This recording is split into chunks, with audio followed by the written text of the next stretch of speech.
চোখের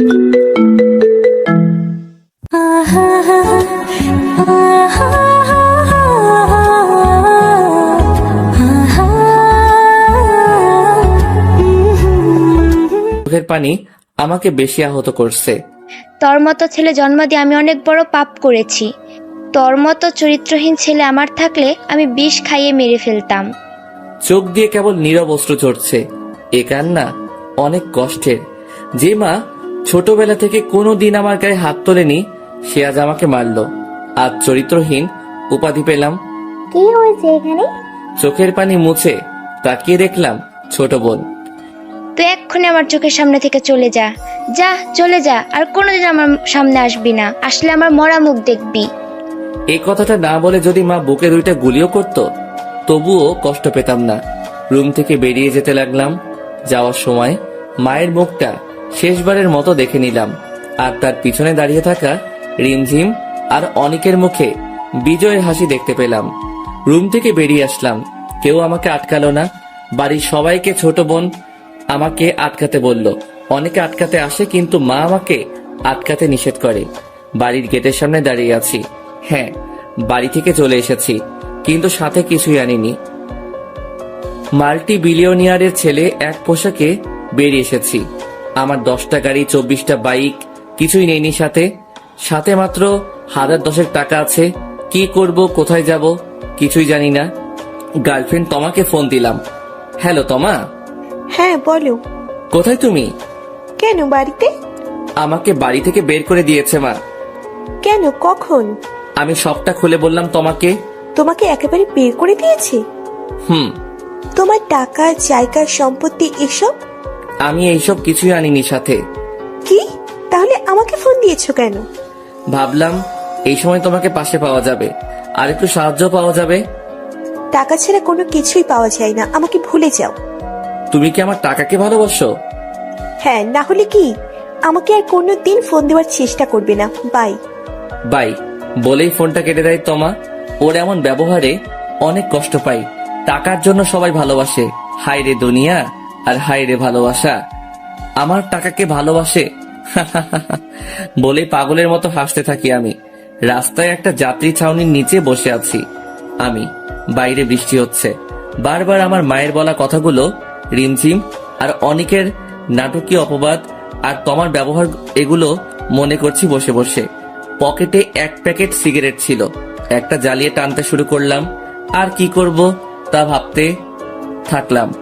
একবার ভাবলাম যে আত্মহত্যা করব, কারণ আমার কাছে এখন হারানোর মতো আর কিছুই নেই। আম্মু আমাকে বিশ্বাস করেনি, গার্লফ্রেন্ড ছেড়ে চলে গেল, আর হারালাম সবকিছু। কয়েকবার রোডে গেলাম গাড়ির নিচে আত্মহত্যা করার জন্য, কিন্তু পরক্ষণেই আবার ভাবলাম যে আমি মরবো কেন? আমি কি কোনো দোষ করেছি? আমাকে তো ফাঁসানো হয়েছে, আমার নামে মিথ্যা অপবাদ দেওয়া হয়েছে, আমার সবকিছু আমার থেকে কেড়ে নেওয়া হয়েছে। আমিও তাদের সবাইকে দেখিয়ে দিব যে আমি তাদেরকে ছাড়াও বাঁচতে পারি। আর বাকি রইল টাকা, সেটা কামাতে আর কতক্ষণ?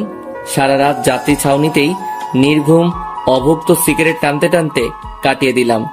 সকালে উঠে মসজিদে গিয়ে নামাজ পড়ে নিয়ে একটা হোটেলে ঢুকে হালকা নাস্তা সেরে বেরিয়ে পড়লাম। আমাকে যে করেই হোক একটা কাজ জোগাড় করতে হবে। আমি আসার সময় কিছুই আনিনি সাথে, আর যে কোনো অফিসে কাজ করতে গেলে প্রয়োজন সার্টিফিকেট। তাই আমি ভার্সিটিতে গেলাম প্রয়োজনীয় সকল কাগজপত্র তুলে আনতে। দুপুর থেকে আমি এই পর্যন্ত প্রায় 34টার বেশি অফিসে ঘুরে এসেছি কাজের জন্য, কিন্তু কোনো কোম্পানি লোক নিচ্ছে না, নিলেও কোনো না কোনো বাহানায় না করে দিচ্ছে। রাস্তার সাইডে বসে আছি, হঠাৎ একটা গাড়ির সাইরেনের আওয়াজ শুনতে পেলাম। আমার সামনে একটি গাড়ি সাইড হলো। গাড়ির কাছ নামিয়ে একজন আমাকে ডাকছে। আমি চেহারা ভালো করে দেখতে পারছিলাম না, তাই সামনে গেলাম। যা দেখলাম তা আশা করিনি। আমার ছোটবেলার বন্ধু, কলেজ ফ্রেন্ড সৌরভ। কিরে দোস্ত, তুই এখানে কি করিস? তোদের বাসায় গিয়েছিলাম, জিজ্ঞেস করলাম তোর কথা, যে বলল তুই নাকি মরে গেছিস। আর বলিস না দোস্ত, জীবনটা বেদনার, অনেক বড় কাহিনী, তোকে পরে এক সময় বলবো। এখানে এসেছিলাম চাকরির জন্য। তুই চাকরি করবি কেন? তোর কি টাকার অভাব পড়েছে? আরে বললাম না, অনেক বড় কাহিনী, তোকে পরে বলবো। তুই যদি কাজ করতে চাস তাহলে আমাদের কোম্পানিতেই চাকরি করতে পারিস। না দোস্ত, এটা কেমন দেখায়? যেমন খুশি তেমন দেখাক, আমি চাই না যে তুই রাস্তায় রাস্তায় চাকরির জন্য করবি। আচ্ছা যা, তোর অফিসে চাকরি করব, কিন্তু আমার যোগ্যতা অনুযায়ী। আচ্ছা নে চল, গাড়িতে ওঠ। সৌরভের সাথে গাড়িতে উঠে পড়লাম। সৌরভদের অনেক বড় ব্যবসা, কিন্তু আমাদের তুলনায় কিছুই না। অফিসে ওর সাথে ঢুকে পড়লাম। ও আমাকে একটা কেবিন দেখিয়ে বলল যে আমাকে এখানে কাজ করতে হবে। আমি রাজি হয়ে গেলাম। আমাকে HR ম্যানেজারের পোস্ট দেওয়া হয়েছে। সৌরভ বলল যে আজকে কাজ করতে হবে না। ওর সাথে ওর বাড়িতে নিয়ে গেল। দরজা ওর মা খুলে দিল। বীর বাবাজি, আজ কি মনে করে আমাদের বাড়িতে পায়ের ধুলো পড়লো? আরে আন্টি, কি বলেন না, আমার আবার পায়ের ধুলো। আরে বাবা, তুই তো আসিস না, সেই গত মাসে একবার এসেছিলি। তোর মা বাবা সবাই ভালো আছে? মানে? আরে মা, ওকে কি গেটেই দাঁড় করিয়ে রাখবে নাকি ভিতরে আসতে দেবে? আরে আমি ভুলেই গেছিলাম। আয় বাবা, ভেতরে আয়। হ্যাঁ আন্টি, সবাই ভালো আছে, আমি ছাড়া। ভেতরে গেলাম। সৌরভের আম্মু আমাকে নিজের ছেলের মতোই দেখে আর অনেক আদরও করে। যাক, এক মাকে হারালাম, আরেক মাকে পেলাম। ভেতরে গিয়ে সৌরভ আমাকে একটা রুম দেখিয়ে দিল। দুপুরে ডিনারের টাইমে সবাই ডিনার করছিলাম। তখন আঙ্কেল জিজ্ঞেস করলো কি হয়েছে, আমি নাকি বাড়ি ছেড়ে দিয়েছি। সত্যটা সবাইকে বলা দরকার। ওনাদেরকে সবটা খুলে বললাম। আন্টি, আঙ্কেল, সৌরভ সবাই অনেক কষ্ট পেল এটা শুনে। আমাকে অনেকভাবে সান্ত্বনা দিতে লাগলো। তোর মা তোকে ভুল বুঝেছে তো কি হয়েছে? আমি আরেক মা আসি না? খুশিতে আমার চোখে পানি চলে আসে। ভাবলাম এখানেই থাকবো। এভাবে চলছিল আমার দিন। অফিস, বাড়ি আর সৌরভ, এদের নিয়ে আমার জীবন এভাবে চলে গেল কয়েক মাস। কিছু টাকা জমিয়ে ফেলেছিলাম। সৌরভদের অফিসে কাজ করে আঙ্কেল আমাকে কাজ করতে মানা করে, কিন্তু তবুও আমি করি। ভাবলাম একটা বিজনেস ম্যানেজমেন্ট কোর্স করে আসি বাইরে থেকে, তারপর নিজেই একটা ব্যবসা করব। আজ বাইরে যাচ্ছি। কানাডাতে 5 মাস কেটে গেছে, কিন্তু মা এর মধ্যে আমার সাথে একবারও যোগাযোগ করেনি। আর বাকি রইল পরিবার। ওরা আম্মুর আদেশের বাইরে এক পাও নড়ে না। আব্বুও আম্মুকে ভয় পায়, প্লেন ছেড়ে দিয়েছে। এয়ারপোর্টে আঙ্কেল, আন্টি আর সৌরভ এসেছিল আমাকে এগিয়ে দিতে। অবশেষে কানাডার মাটিতে ল্যান্ড করলাম। কানাডায় সময় ভালোই কাটছিল। পড়ালেখা আর নিজেকে নিয়ে অনেক ব্যস্ত হয়ে পড়েছিলাম। এর পাশাপাশি পার্ট টাইম জবও করতে লাগলাম। 8 মাসের কোর্স ছিল, যেটা কমপ্লিট হতে সময় লাগবে। আমি 8 মাস পর আজ দেশে ফিরছি। কোর্সটা কমপ্লিট হয়ে গেছে। কাউকে জানাইনি যে আজ ফিরছি। সোজা সৌরভদের বাড়িতে গেলাম, কারণ আমার আপনজন বলতে এরাই আছে। কিন্তু গেটে তালা দেওয়া। দারোয়ানকে জিজ্ঞাসা করলাম। দারোয়ানের জবাব শুনে আমি অনেক বড় শকড হলাম। দারোয়ান বলল যে সৌরভদেরকে ব্যাংক এই বাড়ি থেকে বের করে দিয়েছে। আমি ভাবতে লাগলাম কি এমন হলো যে সৌরভদেরকে বাড়ি ছাড়া হতে হলো। অফিসে গেলাম। অফিসের মালিক চেঞ্জ হয়ে গেছে, কিন্তু পুরনো অনেক স্টাফ আছে। ওদের জিজ্ঞেস করে জানতে পারলাম যে সৌরভরা ব্যবসায় অনেক বড় লস খায়, যেটা সামলাতে ব্যাংক থেকে লোন নেয়। পরে সেটা আর শোধ করতে পারে না। পরে ব্যাংক নিলাম ডেকে সবকিছু বিক্রি করে দেয়। এই জন্যই বোধহয় সৌরভের সাথে কয়েক মাস যাবত কথা হয় না। সবার কাছে ওদের ঠিকানা চাইলাম, কেউ দিতে পারলো না। সারা শহরে ওদের খুঁজতে লাগলাম। অবশেষে একটা জিনিস মনে পড়লো যে সৌরভের মায়ের নামে ঢাকাতে একটা ছোট্ট বাড়ি আছে। সেটাতে গিয়ে খুঁজলে হয়তো পাওয়া যাবে। যেই কথা সেই কাজ, ওদেরকে সেখানে খুঁজতে গেলাম এবং পেয়েও গেলাম। বাড়িটা অনেক বড় না, 3 কামরার বাড়িটা, অনেক পুরনো। দরজা নক করতেই আন্টি দরজা খুলে দিলেন। আন্টিকে দেখে অনেক আনন্দ হলেও খুশি হতে পারলাম না। আন্টি আর আগের মতো নেই, শুকিয়ে গেছে, চোখের নিচে কালো দাগ পড়ে গেছে। আরে বাবা, তুই কবে ফিরলি? এতদিনে আমাদের কথা মনে পড়লো। আর বলো না আন্টি, আগে বলো যে তুমি কেমন আছো। এই তো বাবা, যেমন দেখছিস তেমনই। তোমাদের এই অবস্থা কেন? আর বলিস না বাবা, বিজনেসে লস খেয়ে আজ এই দশা। আন্টি আমাকে ভেতরে নিয়ে গেল। ভেতরে গেলাম। আন্টি, সৌরভ আর আঙ্কেলকে তো দেখতে পাচ্ছি না, ওরা কোথায়? বাড়িতে বসে থাকলে তো আর পেট চলবে না। তোর আঙ্কেলের তো আর এখন কিছুই নেই, তাই সে এখানে একটা অফিসে পিয়ন পোস্টে চাকরি করে। কি? আঙ্কেল পিয়ন পোস্টে চাকরি করে? এত বড় কোম্পানির CEO এখন পিয়ন? আন্টি, আমার মানতে অনেক কষ্ট হচ্ছে। কি করার আছে বল? আর সৌরভটা চাকরি খোঁজে, সারাদিন ঘোরে। তোমাদের এই অবস্থা আমাকে একটিবার ফোন করে জানাবে না? আর জানাতাম, কিন্তু তোর আঙ্কেল নিষেধ করেছে। আচ্ছা বলো, কি রান্না করেছো? এয়ারপোর্ট থেকে সোজা এখানে এসেছি, খুব ক্ষুধা লেগেছে। আন্টিকে এই কথা বলতেই আন্টি চুপ করে গেল। কি হলো আন্টি? বাবা, মাস শেষ, তোর আঙ্কেলের এখনো বেতন পায়নি, ঘরে একটা বাজারও নেই। তোর কাছে বলতেই আমার লজ্জায় মাথা কাটা যাচ্ছে। আন্টি আমি কিন্তু এখন চলে যাব।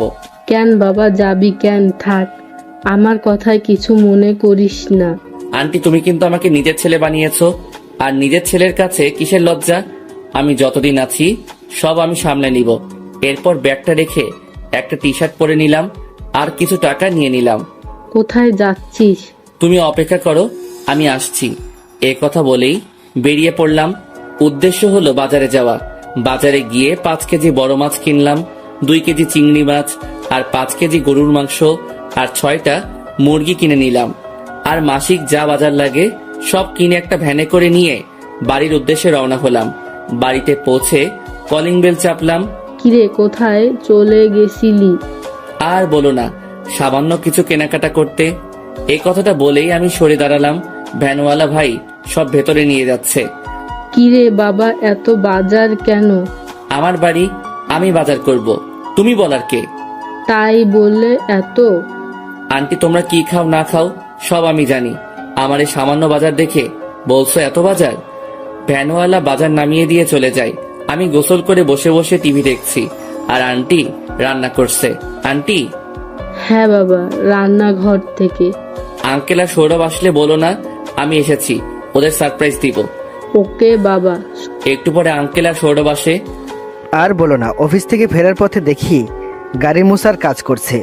আমার ছেলে নাকি গাড়ি মুছবে, তাও আবার আমি বেঁচে থাকতে। মা কিছু আছে খাবার মতন? খুব ক্ষুধা লেগেছে। আমি দরজার আড়াল থেকে সবটা দেখছি। সৌরভের অবস্থা আর আঙ্কেলের অবস্থা দেখে চোখ থেকে কয়েক ফোঁটা পানি বেরিয়ে আসলো। সৌরভ, যে কিনা নিজের কাজ কোনোদিন নিজে করে না, সে আজ অন্যের গাড়ি মুছে দিচ্ছে। এটাই নিয়তি, কখন যে কার কপালে কি আছে বলা যায় না। মা কিছু আছে খাবার মতন? খুব ক্ষুধা লেগেছে। সৌরভ, আমি আসার সময় মরিয়ার চানাচুর কিনে এনেছি, এগুলো খেয়ে ঘুমিয়ে পড়। না, আমি রান্না করছি, তো হাত মুখ ধুয়ে আয়। সৌরভ আর আঙ্কেল হাত মুখ ধুয়ে আসে। ঘরে তো বাজার নেই, তাহলে তুমি রান্না করলে কিভাবে? সেটা নিয়ে তোদের ভাবতে হবে না। আন্টি দুজনের পাতে ভাত বেড়ে দেয় আর মাংস দেয়। এগুলো কোথায় পেলে? আমি পিছন থেকে সৌরভের চোখ হাত দিয়ে ঢেকে ধরলাম। কে কে চোখ ঢেকে রেখেছে? সাব্বির তুই? তুই সবসময় ধরে ফেলিস কিভাবে বলতো? আরে ভাই, তোর স্পর্শ আমি চিনি, কিন্তু তুই কখন এলি? এই তো কিছুক্ষণ আগে। ও, তাহলে তুই বাজার করেছিস? হ্যাঁ, আমার বাড়ি, আমি বাজার করেছি। তো কি মহাভারত অশুদ্ধ হয়েছে? আচ্ছা বস, খেয়ে নে, তুই তো এখনো খাসনি। আঙ্কেল আন্টি আর সৌরভের সাথে গল্প করতে করতে খাবার খেয়ে নিলাম। সৌরভের সাথে ঘুমাতে গেলাম। সকালে সৌরভ উঠে চলে যাচ্ছিল। কই যাস? কাজের খোঁজে। মানে? যেতে হবে না, তোর কাজ ঠিক হয়ে আছে। মানে পরে বুঝতে পারবি। সৌরভকে নিয়ে নাস্তা করে বেরিয়ে পড়লাম। বল, কি কাজ ঠিক করেছিস? আমরা একটা টেক্সটাইল ফ্যাক্টরি খুলবো। কিছু খাইছিস নাকি, গাঁজা জাতীয় কিছু? আরে তুইও না, আমি সিরিয়াস। টাকা পাবো কোথায়? এটাতে বেশি টাকা লাগবে না, আর যতটুকু লাগবে তার চেয়ে বেশি আছে আমার কাছে। একটা বিল্ডিং লাগবে রাস্তার পাশে, আর মেশিন কিনতে হবে, এবং আমাদের হাতে কিছু টাকা রাখতে হবে। তুই ভাবে বললি যেভাবে কোটি কোটি টাকা লাগবে। জানি তো, আমার কাছে আছে 50 কোটি টাকার মতো। এত টাকা চলবে না। তাহলে দৌড়াবে। আমি আর সৌরভ একটা ফ্যাক্টরির মতো বাড়ি খুঁজতে থাকি। তারপর সারাদিন খুঁজে আমরা একটা বাড়ি পেয়ে যাই, যেটাতে ফ্যাক্টরি বানানো যাবে। দুপুর পেরিয়ে বিকাল হয়ে গেছে, কিন্তু দুজনেরই পেটে কিছুই পড়েনি। আমিও সৌরভ একটা রেস্টুরেন্টে যাই খাবার খেতে। রেস্টুরেন্টে প্রবেশ করে আমিও সৌরভ নিজেদের ইচ্ছা মতো খাবার অর্ডার করলাম। দুজনে খাবার খাচ্ছি, হঠাৎ সৌরভ আমাকে বলে, সাব্বির, সাব্বির দেখ। কি হয়েছে? কি দেখবো? পিছনে দেখ, তোর গার্লফ্রেন্ড তোমা আরেকটা ছেলের সাথে। আমি পিছনে তাকালাম, কিন্তু যা দেখলাম তা দেখে হৃদয়ের কিছু পুরনো কষ্ট নাড়া দিয়ে উঠল। তমা একটা ছেলের সাথে হাত ধরে রেস্টুরেন্টে ঢুকছে। ছেলেটাকে চিনতে আমার ভুল হলো না। আমাদের এসবি গ্রুপ অফ ইন্ডাস্ট্রিজের এসবি কনস্ট্রাকশনসের ম্যানেজারের ছোট ছেলে সে। ও আমাদের কোম্পানিতে কাজ করে। আমাদের সামনের টেবিলে এসে বসলো ওরা দুজন, কিন্তু তমা আমাকে দেখেনি। কি রে দোস্ত, তোর গার্লফ্রেন্ড অন্য ছেলের সাথে কেন? ওর সাথে তো তোর বিয়ের কথা পর্যন্ত হয়েছিল। আরে ভাই, সব কপাল। আমার কপালটা অনেক বড়, তাই সব আমার সাথে হয়ে থাকে। তবুও আল্লাহ যা করে ভালোর জন্যই করে। ওর সাথে তোর ব্রেকআপ হয়েছে? সেই দিনই, যেদিন আমি সব ছেড়ে চলে এসেছিলাম। আসলে ও আমার টাকাকে ভালোবাসতো, আমাকে না। দুজনেই খেয়ে দিয়ে উঠলাম, ওরাও খেলো। বিল দিতে কাউন্টারে গেলাম। আমি কার্ড বের করে বিল দিয়ে দিলাম। তমা আর ওর নতুন বিএফও আসলো বিল দিতে। তমা, আমি আজকে কার্ড ভুলে ফেলে এসেছি, তুমি বিলটা দিয়ে দাও। ওকে, নো প্রবলেম। তমা ব্যাগ থেকে কার্ড বের করলো, কিন্তু কার্ড সোয়াইপ করলো, কিন্তু কার্ড কাজ করছে না। ম্যাম, আপনার কার্ডে টাকা নেই। এটা কি করে সম্ভব? সেই দিনও তো দেখলাম কার্ডে 20 কোটি টাকা আছে। এই কার্ড তো আপনার না ম্যাম, এটার মালিকের নাম আফসান আহমেদ সাব্বির। হ্যাঁ, আমার কাজিনও, ওর কার্ড নিয়ে এসেছি। কি রে দোস্ত, ও তো তোর কার্ড ব্যবহার করছে।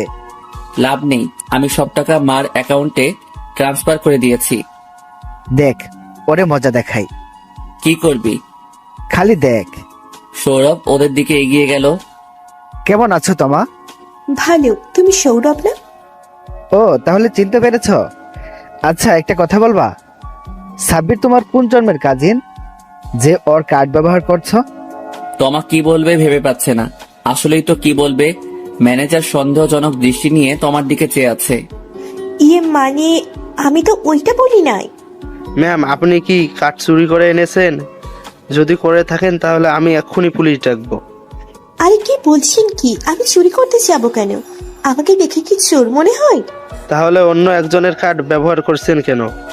কার্ডে টাকা নেই, আবার বলছেন কাজিন, এখন বলছেন না। আসলে হয়েছে কি, আমি দূর থেকে সব দেখছিলাম আর অনেক মজা লাগছিল। দেখি কি হয় শেষ পর্যন্ত। তমা ওর বফের দিকে করুণ দৃষ্টিতে তাকায়। সে কাকে যেন ফোন দিয়ে বিকাশে টাকা এনে দেয়। তমা হোটেলের বাইরে আসে আর ম্যানেজারকে অনেক কিছু বুঝিয়ে সৌরভ কথা পেঁচাচ্ছে, আর তমা খালি ফেসে যাচ্ছে। হোটেলের সবাই তমাকে চোর ভেবেছে। বাইরে বেরিয়ে ওই ছোট লোকের বাচ্চা, আজকে সবার সামনে অপমানিত হলাম।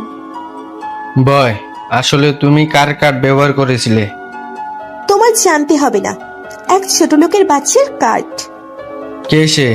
যে ছোট লোক যার কার্ডে 20 কোটি টাকা থাকে, আমি তাকে দেখতে চাই। আমি সেই ছোট লোক। ওদের সামনে চলে গেলাম। ছেলেটি বোধহয় আমাকে চিনতে পেরেছে, তাই সালাম দিল। আরে স্যার, আপনি? হ্যাঁ, আমি সেই ছোট লোক। স্যার, আপনি এসবি গ্রুপের সিইও আফসান আহমেদ সাব্বির না? অনেকটা অবাক হয়ে জিজ্ঞাসা করলো। আমি হ্যাঁ সূচক মাথা নাড়ালাম।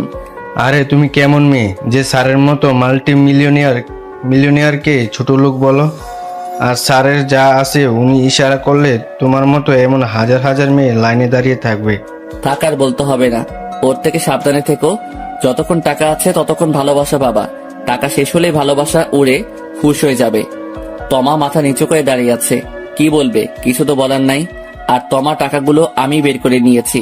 তোমাকে অপমানিত করার জন্য দুঃখিত। আর এই নাও 500 টাকা ভাড়া দিয়ে বাড়িতে চলে যাও। এই ছেলে হয়তো একটু বাদে তোমাকে ছেড়ে চলে যাবে। এই বলে সেখান থেকে চলে আসলাম। আসলে তোমাকে আমি কলেজে থাকতে বার্সেলোনায় পছন্দ করেছিলাম। আমার ছোটবেলার অনেকটা সময় সেখানে কেটেছে। তখন ওকে প্রথম দেখাতেই ভালোবেসে ফেলেছিলাম। ওকে প্রপোজ করেছিলাম, ও অ্যাকসেপ্ট করে নিয়েছিল। আসলে ওর ভালোবাসা ছিল আমার বিলাসিতা আর টাকার প্রতি, আমার প্রতি না। আজকে মনটা অনেক হালকা লাগছে। সৌরভ আর আমি বেরিয়ে গেলাম একটা অটোতে করে। বাড়িটা কিনতে হলে 25 কোটি টাকা লাগবে। আমরা বলেছি কালকে যাব এবং ফুল পেমেন্ট করে দিব। আমার অ্যাকাউন্টে আছে 50 কোটি টাকার মতো।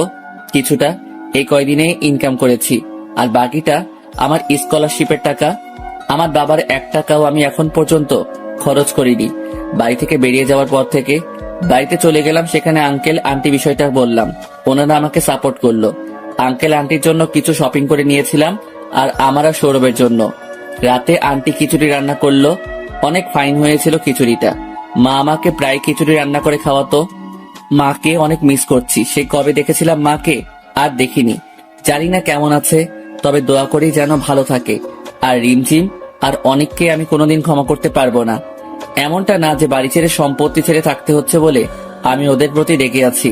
আমার অ্যাকাউন্ট, বাবার অ্যাকাউন্ট, সব অ্যাকাউন্টও আমার নামে, যা সম্পত্তি ছিল সব আমার নামেই আছে। কিন্তু মা যেহেতু আমাকে বাড়ি থেকে বের করে দিয়েছে, তাই আমি ওই টাকা আর সম্পত্তির দিকে হাত বাড়াইনি। ওদের প্রতি আমার রাগ, কারণ ওরা আমাকে মায়ের নজরে খারাপ বানিয়েছে। আর ওদের জন্যই আমি এতদিন মায়ের আর বাবার স্নেহ থেকে বঞ্চিত। কিন্তু একটা কষ্ট আমার বুকে, মরে গেলেও থাকবে যে মা করে আমাকে ভুল বুঝলো।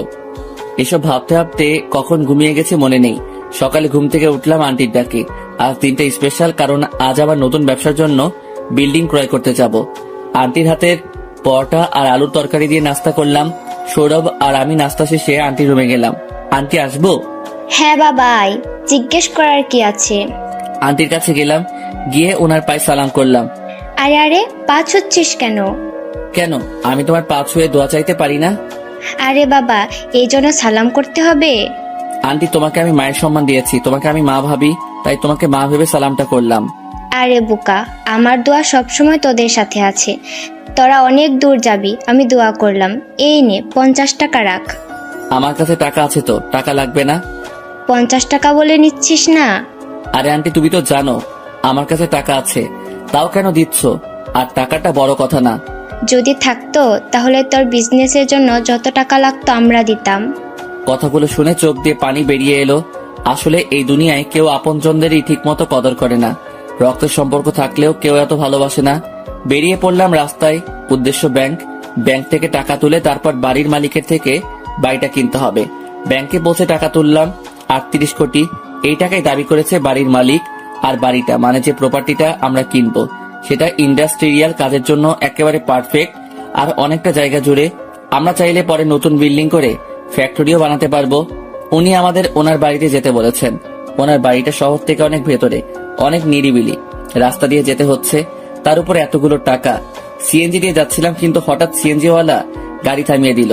আর কিছু লোক ছুরি ও বন্দুক নিয়ে আমাদেরকে ঘিরে ধরলো। এই ভাই, আপনি এখানে গাড়ি থামালেন কেন? আর ওনারাই বা কারা? তোর প্রশ্নের কোনো জবাব দিতে পারবো না। সেই ব্যাংক থেকে তোকে ফলো করছি। তোর ব্যাগ দেখে মনে হচ্ছে কোটি টাকার মতো আছে, তাই এখানে নিয়ে আসলাম। ভাই, দয়া করে এমন করবেন না।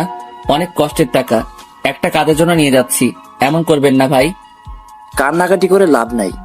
আমি তোর কোনো জন্মের ভাই লাগি না, তাই আমার কাছে আগতি মিনতি করে কোনো লাভ নেই। আমাদের বন্দুক দেখিয়ে গাড়ি থেকে নামালো ওরা।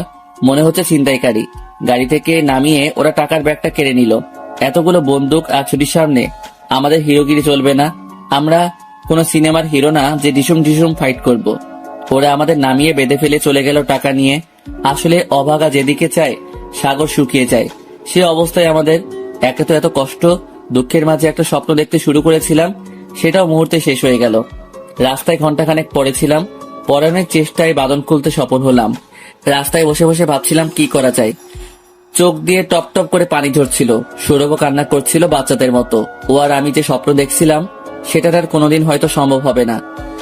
দোস্ত, ওই লোকটা তো আমাদের আশায় বসে আছে। হ্যাঁ চল, ওনাকে বলে আসি যে আমরা প্রপার্টিটা কিনতে পারবো না। বাড়িটা বিশাল, মনে হচ্ছে বিয়ে বাড়ি হবে। হয়তো ডেকোরেশন দেখে মনে হচ্ছে যে এখানে একটা বিয়ের আয়োজন করা হয়েছে, কিন্তু বাড়িতে তেমন কাউকে দেখতে পেলাম না। যাই হোক, খুঁজে দেখি কেউ আছে কিনা। আরে, বাড়িতে বোধহয় মালিক নেই। কিন্তু এরকম একটা বাড়িতে যেখানে সব সাজানো, সেখানে কেউ থাকবে না, এটা কোনো কথা? সেটাই মনে হয়। বাড়িটা শহর থেকে একটু ভেতরে, তাই হয়তো মানুষজন কম এখানে। এই, আপনারা এখানে কি করতেছেন? জানেন না এটা প্রাইভেট প্রপার্টি? এখানে অনুমতি ছাড়া ঢোকার সাহস পেলেন কোথায়? আর অনুষ্ঠান আর হবে না। হঠাৎ করে একজন বৃদ্ধ মতো লোক আমাদের সামনে এসে উপরের কথাগুলো বললেন। দেখে মনে হচ্ছে মালি হবে হয়তো। আমাদের আপনি ভুল বুঝছেন, আমরা অনুমতি নিয়ে এসেছি। এখানকার মালিক আমাদেরকে আসতে বলেছেন, কিন্তু ওনাকে তো দেখতে পাচ্ছি না। ও দুঃখিত, আসলে উনি বাড়িতেই উপরের তলায় আছেন। ওনার মেয়েকে বিয়ের আসর থেকে এখানকার ল্যান্ড মাফিয়া কিডন্যাপ করেছে, তাই উনি অনেক টেনশনে আছেন। কি? ল্যান্ড মাফিয়া ওনার মেয়েকে কিডন্যাপ করেছে? উনি পুলিশ না মেয়ে? এখানে বাড়িতে বসে কি করছেন? আমি আপনাদের এত কিছু বলতে পারবো না। কিছু জানার থাকলে আপনারাই জেনে নিন। উনি দোতলায় আছেন। লোকটির কথা মতো আমি আর সৌরভ দোতলায় গেলাম। একটা রকিং চেয়ারে বুড়ো লোকটি বসেছিলেন। আসসালামু আলাইকুম। উনি হয়তো শুনতে পাননি, তাই আবার সালাম দিলাম। উনি খানিকটা না অনেকটা একটু হকচকিয়ে উঠলেন। আসলে টেনশনে থাকলে যা হয় আর কি। আঙ্কেল, আমরা দুজন এসেছিলাম। ও, তোমরা এসেছো, বসো বাবারা। আঙ্কেল, আমি বলতে চেয়েছিলাম যে আমরা যে বলছিলাম বাড়িটা কিনবো, সেটা আর কেনা হবে না। আরে কি হবে বাড়ি বিক্রি করে? যার জন্য বাড়িটা বিক্রি করব সেই তো নেই। আরে আঙ্কেল, আপনি পুলিশে যাচ্ছেন না কেন? যাবো কিভাবে? পুলিশকেও তো ওরা কিনে রেখেছে। ওরা এত ডেঞ্জারাস? হ্যাঁ। আচ্ছা, আমরা যদি আপনার মেয়েকে এনে দিতে পারি? কি তোমরা পারবে? তোমরা যদি পারো তাহলে যা চাইবে তাই দেব। এই তোর মাথা ঠিক আছে? কি থেকে কি বলছিস? আমি সাব্বিরকে সাইডে টেনে নিয়ে বললাম, তো কি হয়েছে? চেষ্টা করলে বা ক্ষতি কি? তুই জানিস না ওরা কত বড় মাফিয়া? দেখা যাবে। আচ্ছা আঙ্কেল, আপনার মেয়ের একটা ছবি আর ওই মাফিয়ার কিছু ডিটেলস চাই, তাহলেই হবে। হ্যাঁ অবশ্যই। বলেই উনি ওনার মোবাইলটা ঘাঁটতে লাগলেন, কিন্তু ওনার চোখে মুখে একটা আলাদা খুশি খুশি ভাব দেখতে পেলাম। হয়তো আমাদের ভরসা করেছেন বলে উনি আমাদের ছবিগুলো দিলেন আর একটা অ্যাড্রেস দিলেন। ওনার বলা ঠিকানা মতো চলে গেলাম। আন্টির দেওয়া 50 টাকা ছিল পকেটে, সেটা দিয়ে গাড়ি ভাড়া দিলাম। আর জায়গাটা বেশি একটা দূরে না, তাই পৌঁছে গেলাম। চারিদিকে করোনা আতঙ্ক, এর ভিতরে সৌরভ আমার ভিতরে আরেক আতঙ্ক ঢুকিয়ে দিয়েছে। একটা বিশাল মাঠের মাঝখানে একটা গ্যারেজের মতো, ওখানে হয়তো ওই মাফিয়া আছে। আর আঙ্কেলের মেয়েটার ছবি দেখিনি এখনো, তাই খাম থেকে ছবিটা বের করলাম। অসম্ভব সুন্দর একটা চেহারা, চোখ ফেরানো দায়। ছবিতে একটা মেয়ে হাসছে। আমি যেন মেয়েটির চোখের মাঝে হারিয়ে যেতে লাগলাম। আরে ছবিটা খেয়ে ফেলবি নাকি? আমার হুঁশ নেই, কোনো কথাই কানে যাচ্ছে না। আরে আমি কিছু বলছি, কানে যাচ্ছে তোর? বলে আমাকে একটা ধাক্কা দিল। হ্যাঁ হ্যাঁ, বল কি হয়েছে? ষাঁড়ের মতো চেঁচাচ্ছিস কেন?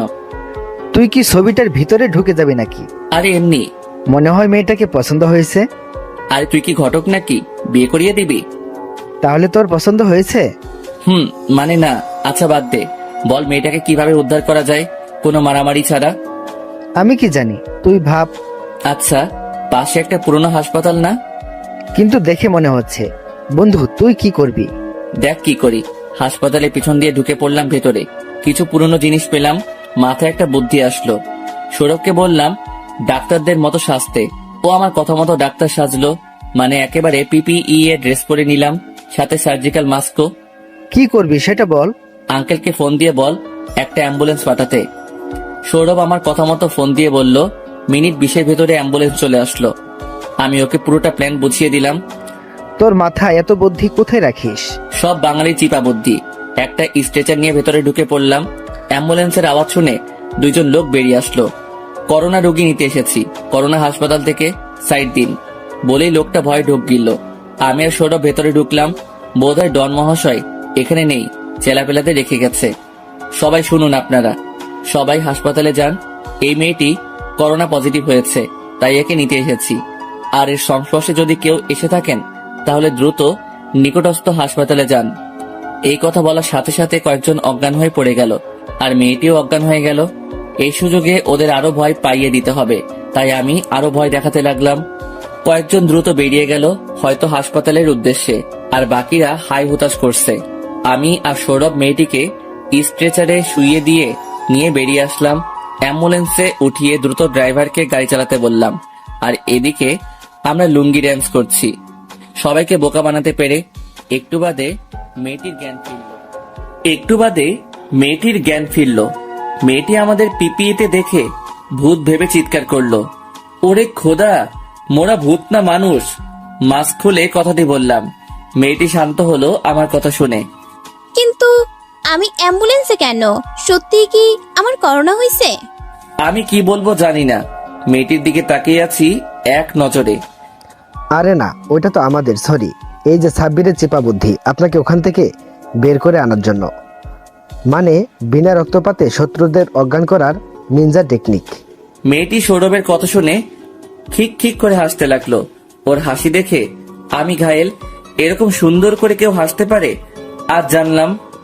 এই যে মিস্টার, আপনি এভাবে চেয়ে আছেন কেন? কিছু বলবেন নাকি বোবা? মানে হচ্ছে আসলে। থাক, তোকে আর বলতে হবে না, আমি বলছি। আসলে ও একটু লাজুক তো, তাই কথা কম বলে। ও আচ্ছা, তো আপনারা আমাকে বাঁচালেন কেন? সৌরভ ওকে বলল কিভাবে ওর বাবার কথা শুনে আমরা এসেছি সেটা। এর মধ্যে আমরা মেয়েটির বাড়িতে চলে এসেছি। অ্যাম্বুলেন্সটা সোজা বাড়িতে ঢুকে গেল। আমরা মেয়েটিকে নিয়ে ওর বাবার কাছে গেলাম।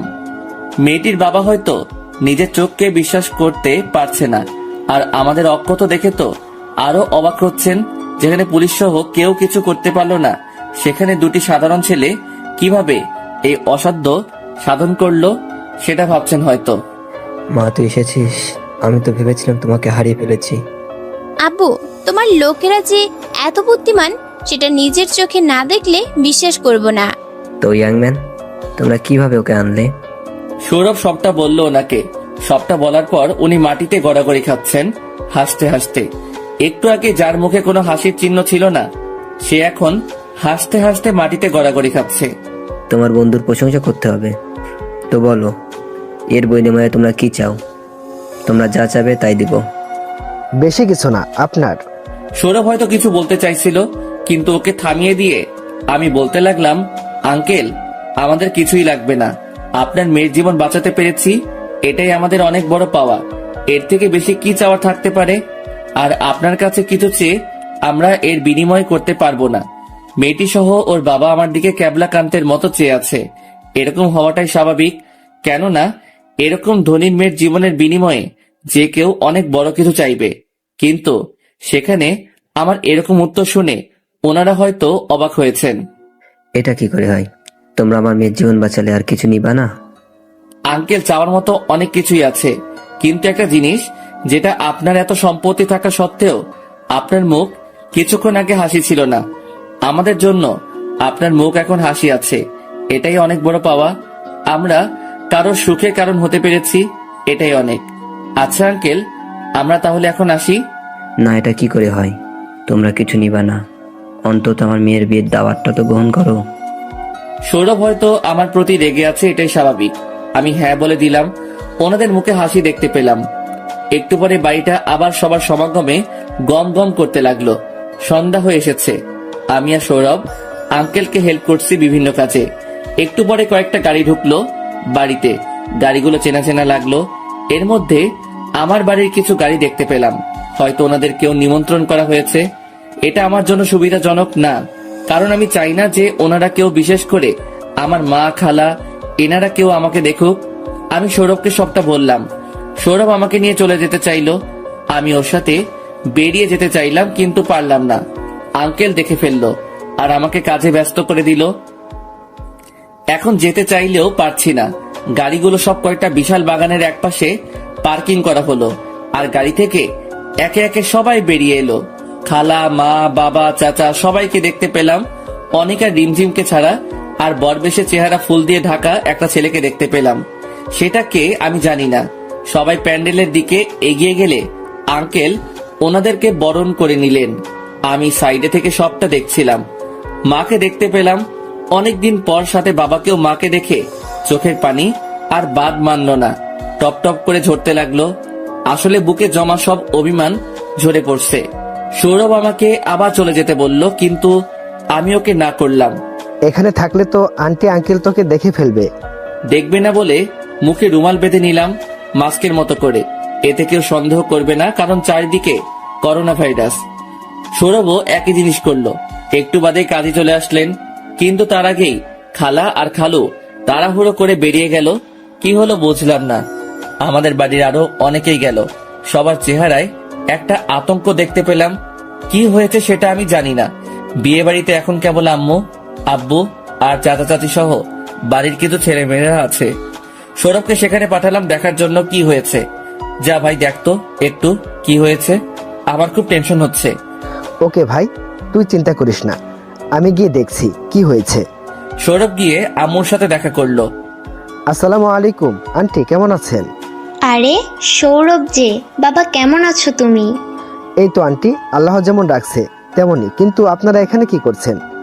আজ অনেকের বিয়ে, তাই এখানে এসেছি। অনেকের বিয়ে, এই কথাটি শুনে সৌরভ অনেক অবাক হয়, কারণ অনেক তো রিমঝিমকে ভালোবাসতো। তাহলে আবার অনেকের বিয়ে মানে? অনেকের বিয়ে কোথায়? কেন, এই যে প্যান্ডেল, এটা তো অনেকের বিয়ের জন্যই। এর মানে এই বিয়ে অনেকেরই? হ্যাঁ, অনেকেরই বিয়ে। তুমি এখানে কেন? আর এই বিয়েতেই বা কি করছো? সৌরভ সত্যিটা বলতে পারবে না, তাই মিথ্যা বলল যে যার মেয়ের বিয়ে ওনার সাথে সৌরভের ভালো সম্পর্ক, তাই দাওয়াত দিয়েছে। ও আচ্ছা। আন্টি, আপনাদের বাড়ির অনেককে দেখলাম চলে যেতে, কি হয়েছে, কোনো সমস্যা? বাবা, কি বলবো আর, তুমি কাছের লোক, তোমাকে তো আর মিথ্যা বলতে পারবো না। বাড়িতে সমস্যা হয়েছে, রিমঝিম আত্মহত্যা করেছে। রিমঝিম আত্মহত্যা করেছে কেন? বলো না বাবা, আমরা জানি না, সেজন্যই ওর মা বাবা আরো কয়েকজন গেছে ওকে হাসপাতালে দেখতে। কেন আত্মহত্যা করেছে সেটা কি জানতে পারি? কি জানি বাবা, তুমি হয়তো জানো। সাব্বিরকে অনেক আর ওর জন্য বাড়ি থেকে বের করে দিয়েছে। সাব্বিরের নামে মিথ্যা অপবাদ দিয়েছে। তারপর আর কি, সেই দিন রিমঝিমের বিয়ে ছিল, কিন্তু যখনই বিয়েটা হতে যাচ্ছিল তখনই রিমঝিম মাথা ঘুরে পড়ে যায়। আর তারপর ডাক্তার এসে বলে যে রিমঝিম প্রেগনেন্ট। তারপর বিয়েটা ভেঙে যায়। তো বাচ্চার বাবা কে? সাব্বির। কি কি সব যাতা বলছেন? হ্যাঁ বাবা, ওকে যখন জিজ্ঞাসা করা হয় তখন ও এটাই বলে। আমারও বিশ্বাস করতে পারিনি, কিন্তু ওর কথা তো আর ফেলে দেওয়া যায় না। আন্টি হয়তো অনেক বড় ভুল করেছেন, আমি জানি না। তবে সাব্বিরের জন্য আমাদের মাথা কাটা গেছে, আর মান সম্মান যা ছিল সব চলে গেছে। ওকে আমি কোনোদিন ক্ষমা করতে পারবো না। জানি না কি পাপ করেছিলাম যে ওর মতো সন্তান পেটে ধরেছিলাম। আগে জানলে বিষ খাইয়ে মেরে ফেলতাম। সৌরভ হঠাৎ করে হা হা করে হাসতে থাকে অনেক জোরে। কি হয়েছে সৌরভ, তুমি হাসছো কেন? এমনি আন্টি, আমি আসছি, ভালো থাকবেন। আল্লাহ সবাইকে ভালো রাখুক। অনেক রিমঝিম সবাইকে। মানে কিছু না। এই কথা বলেই সৌরভ চলে আসে। একটু সামনে আসতে দেখতে পাই আমি দাঁড়িয়ে আছি। এমন দূরত্বে দাঁড়িয়ে আছি যেখান থেকে সবটা শোনা যায়। দোস্ত, আসলে হয়েছে কি? থাক, আর বলতে হবে না, যা যা বলেছে সব শুনেছি। আর আজ থেকে আমি এতিম, তুই আন্টি আঙ্কেল ছাড়া কেউ নেই, সবাইকে ঘৃণা করি আমি। দেখ দোস্ত, তোর জায়গায় থাকলে এতক্ষণ আমি বেঁচে থাকতাম কিনা তাও জানি না। তবে একটা কথা বলি, তুই হার মানিস না কখনো। আল্লাহ তোর পরীক্ষা নিচ্ছেন। নিশ্চয় তোর জন্য ভবিষ্যতে ভালো কিছু আছে। আমি সৌরভের কথায় মাথা নাড়ালাম। হয়তো ও যা বলেছে সেটাই ঠিক। মার মুখে আমার নামে বলা কথাগুলো তখন থেকেই আমার কানে বাড়ি খাচ্ছে। কিভাবে একজন মা তার সন্তানকে নিয়ে এরকম বলতে পারে? আমি তো কোনো দোষ করিনি, তাহলে কেন এমন ব্যবহার আমি বারবার পেয়ে যাচ্ছি? যেই মা আমাকে পেটে ধরে নিজের গর্ভকে কলঙ্ক দিচ্ছে, সেই একদিন আমাকে নিয়ে গর্ব করবে। আর বাকি রইল রিমঝিম আর অনেক, ওদের ব্যবস্থা আল্লাহ তাআলা করবেন। ওরা একটা নিষ্পাপ ছেলের গায়ে কলঙ্কের তীর মেরেছে, যেটার বিষক্রিয়ায় ওরাই ঘায়েল হবে। বিয়ের সময় হয়ে এসেছে। কাজী সাহেব অনেকক্ষণ ধরে অপেক্ষা করছেন। অনেকের স্বাক্ষর নেওয়া হয়ে গেছে, এখন মেয়েটি স্বাক্ষর নিতে যাবে। কাজী সাহেব, মেয়েটি স্বাক্ষর নেওয়া হচ্ছে মানে মেয়েটিকে দিয়ে কবুল বলানো হচ্ছে। কি আজব, তাই না? একটা ছেলে একটা নয়, বরং অনেক মেয়ের জীবন নিয়ে খেলা করার পরেও সোনার ছেলে হয়ে ঘুরে বেড়াচ্ছে। আর এদিকে আমি কিছু না করেই অপরাধীর মতো সাজা ভোগ করছি। মেয়েটি স্বাক্ষর করতে যাবে, ঠিক তখনই আম্মু এসে সবাইকে থামতে বলল। থামুন সবাই, এ বিয়ে হবে না। কেন, কি হয়েছে, কোনো সমস্যা? না, আপনাদের কোনো সমস্যা নেই। সমস্যা আমাদের ছেলের। এই ছেলে আপনার মেয়েকে বিয়ে করার যোগ্যতা রাখে না। এর বউ বাচ্চা সব আছে, যেটা আমরা জানতাম না, মাত্র জানতে পারলাম। তাই আমরা চাই না যে ও আপনার মেয়ের জীবন নষ্ট করুক। আম্মু কি বলছে সব আমার মাথার উপর দিয়ে যাচ্ছে। এটা শুধু আমার ক্ষেত্রে না, সবার ক্ষেত্রেই। সবাই অবাক হয়ে গেছে আম্মুর কথা শুনে। সবচেয়ে বেশি অবাক হয়েছে অনেক, কারণ ও ভাবতে পারিনি এইভাবে ওর মুখোশটা সবার সামনে আম্মু এভাবে খুলে দিবে। এটা দেখে আমিও অবাকের চরম পর্যায়ে আছি। চাচা এসে অনেকের সামনে দাঁড়ালো আর ঠাস ঠাস ঠাস ঠাস করে কয়েকটা চর বসালো অনেকের গালে। জানোয়ার, এই জন্যই তোকে এত আদর যত্ন করে লালন পালন করেছিলাম। তোকে আমার ছেলে বলে পরিচয় দিতে ঘৃণা আসছে। অনেক চোরে ধরা পড়ে যাওয়ার পর মুহূর্তে যেরকম মুখ করে সেইভাবেই দাঁড়িয়ে আছে। সৌরভ এসে আমাকে জিজ্ঞাসা করতে লাগলো যে, কি রে ভাই, কি হলো? হঠাৎ করে পুরো খেলাটাই তো উল্টে গেল অনেকের। আমিও সেটাই ভাবছি। এইদিকে মেয়েটির বাবা বিয়ে ভেঙে যাওয়ায় মাথায় হাত দিয়ে বসে পড়েছেন। তিনি যেন হাত ছেড়ে বাঁচলেন। এরকম একটা ছেলের কাছে নিজের মেয়েকে তুলে দিতে গিয়েছিলেন। মেয়েটি কান্না করছে বসে বসে। আম্মু আঙ্কেলের কাছে গেলেন। দেখুন, যা হয়েছে ভালোই হয়েছে। আপনি এগুলো শোনার পর কখনো আপনার মেয়েকে ওর মতো ছেলের হাতে তুলে দিতে পারেন না। আর আমি একজন মেয়ে হয়ে আরেকজন মেয়ের সর্বনাশ হতে দিতে পারি না। হ্যাঁ ভাইজান, আমার ছেলের চেয়ে 1000 গুণ ভালো ছেলে পাবেন আপনার মেয়ের জন্য। তাই দুঃখ করবেন না, আপনি কষ্ট পাবেন না। কষ্ট তো আমাদের পাওয়ার কথা, এরকম একটা ছেলেকে জন্ম দেওয়ার অপরাধে। বিয়ে বাড়িটা যেন একটা মরা বাড়িতে রূপ নিয়েছে। সবাই চুপচাপ, কেউ কানে কানে ফিসফিস করছে। আঙ্কেলকে আমি আর সৌরভ সান্ত্বনা দিতে লাগলাম, কিন্তু উনি কিভাবে সমাজে মুখ দেখাবেন আর কে ওনার মেয়েকে বিয়ে করবে সেটা নিয়ে হাই হতাশ করছেন। আঙ্কেল, আপনি এমন করবেন না। দেখুন, যা হয়েছে তাতে আপনারই ভালো হয়েছে। আঙ্কেল, আপনার মেয়ের জন্য অনেক ভালো পাত্র পাবেন, তাই চিন্তা করবেন না। কে বিয়ে করবে আমার মেয়েকে? এরপর যদি ওর কোনো দোষ নাও থাকে তাও সবাই ওকে কলঙ্ক দেবে। আরে আঙ্কেল, কি বলেন এসব? কি করবে বিয়ে? চিন্তায় পড়ে গেলাম। একেই বলে মাইন্ডটা চিবা। কি করবো ভাবছি। মেয়েটি অত্যন্ত রূপসী, এরকম বউ হোক কে না চাইবে। আর ওকে দেখে তো আমি প্রথম দেখাতেই সেই লেভেলের ক্রাশ খেয়ে বসে আছি। কিন্তু উনি কি আমার বর্তমান পরিচয়ে ওনার মেয়েকে আমার হাতে তুলে দেবেন? আপনি কি আপনার মেয়েকে আমার হাতে তুলে দেবেন? আমার না আছে গাড়ি, না আছে বাড়ি, না আছে কোটি কোটি টাকা। তাই আপনার কথা আমার কাছে কৌতুক ছাড়া আর কিছুই মনে হলো না। বাবা, এত কথা বলে তুমি আমাকে লজ্জা দিচ্ছ। টাকা পয়সা গাড়ি বাড়ি থাকলে কেউ মানুষ হয় না। আর তোমার কাছে আর কিছু থাক বা না থাক, একটা অনেক বড় মন আসছে, যার থেকে মূল্যবান আর কিছু হয় না। তাই আমার মেয়েকে তোমার কাছে বিয়ে দিতে পারলে আমি অন্তত আনন্দিত হব। মরে গেলেও চিন্তা থাকবে না। আপনি ইয়ার্কি করছেন কি আঙ্কেল? আসলে আপনার মেয়ের সাথে আমাকে বিয়ে দিবেন? তুমি রাজি থাকলে এক্ষুনি এই মুহূর্তে। কি রে সৌরভ, কি বলিস? দোস্ত, আমার কিছু বলার নাই। তোর ইচ্ছাই আমার ইচ্ছা। আচ্ছা আঙ্কেল, আমি রাজি। তুমি রাজি বাবা? হ্যাঁ আঙ্কেল, আমি রাজি। আপনি বিয়ের ব্যবস্থা করুন। বাবা, তোমার হাতে আমার মেয়েকে তুলে দিতে পারলে সৌভাগ্য আমার। এই ছেলের থেকে বেশি পছন্দ আমার মেয়ের জামা হিসাবে তোমাকে। আঙ্কেল চলে গেলেন সবকিছুর অ্যানাউন্সমেন্ট করতে। তখনই মাইকে অ্যানাউন্স করা হলো, আমন্ত্রিত সকল অতিথিবৃন্দকে জানাচ্ছি যে আজকে আমার মেয়ের বিয়ে হবে। আপনারা অনুষ্ঠান থেকে কেউ চলে যাবেন না। আঙ্কেল মাইকে অ্যানাউন্স করলো।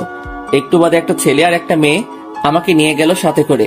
তারা আমাকে একটা রুম দেখিয়ে পাঞ্জাবি দিয়ে বলল রেডি হতে। আমি রেডি হয়ে নিচে চলে আসলাম।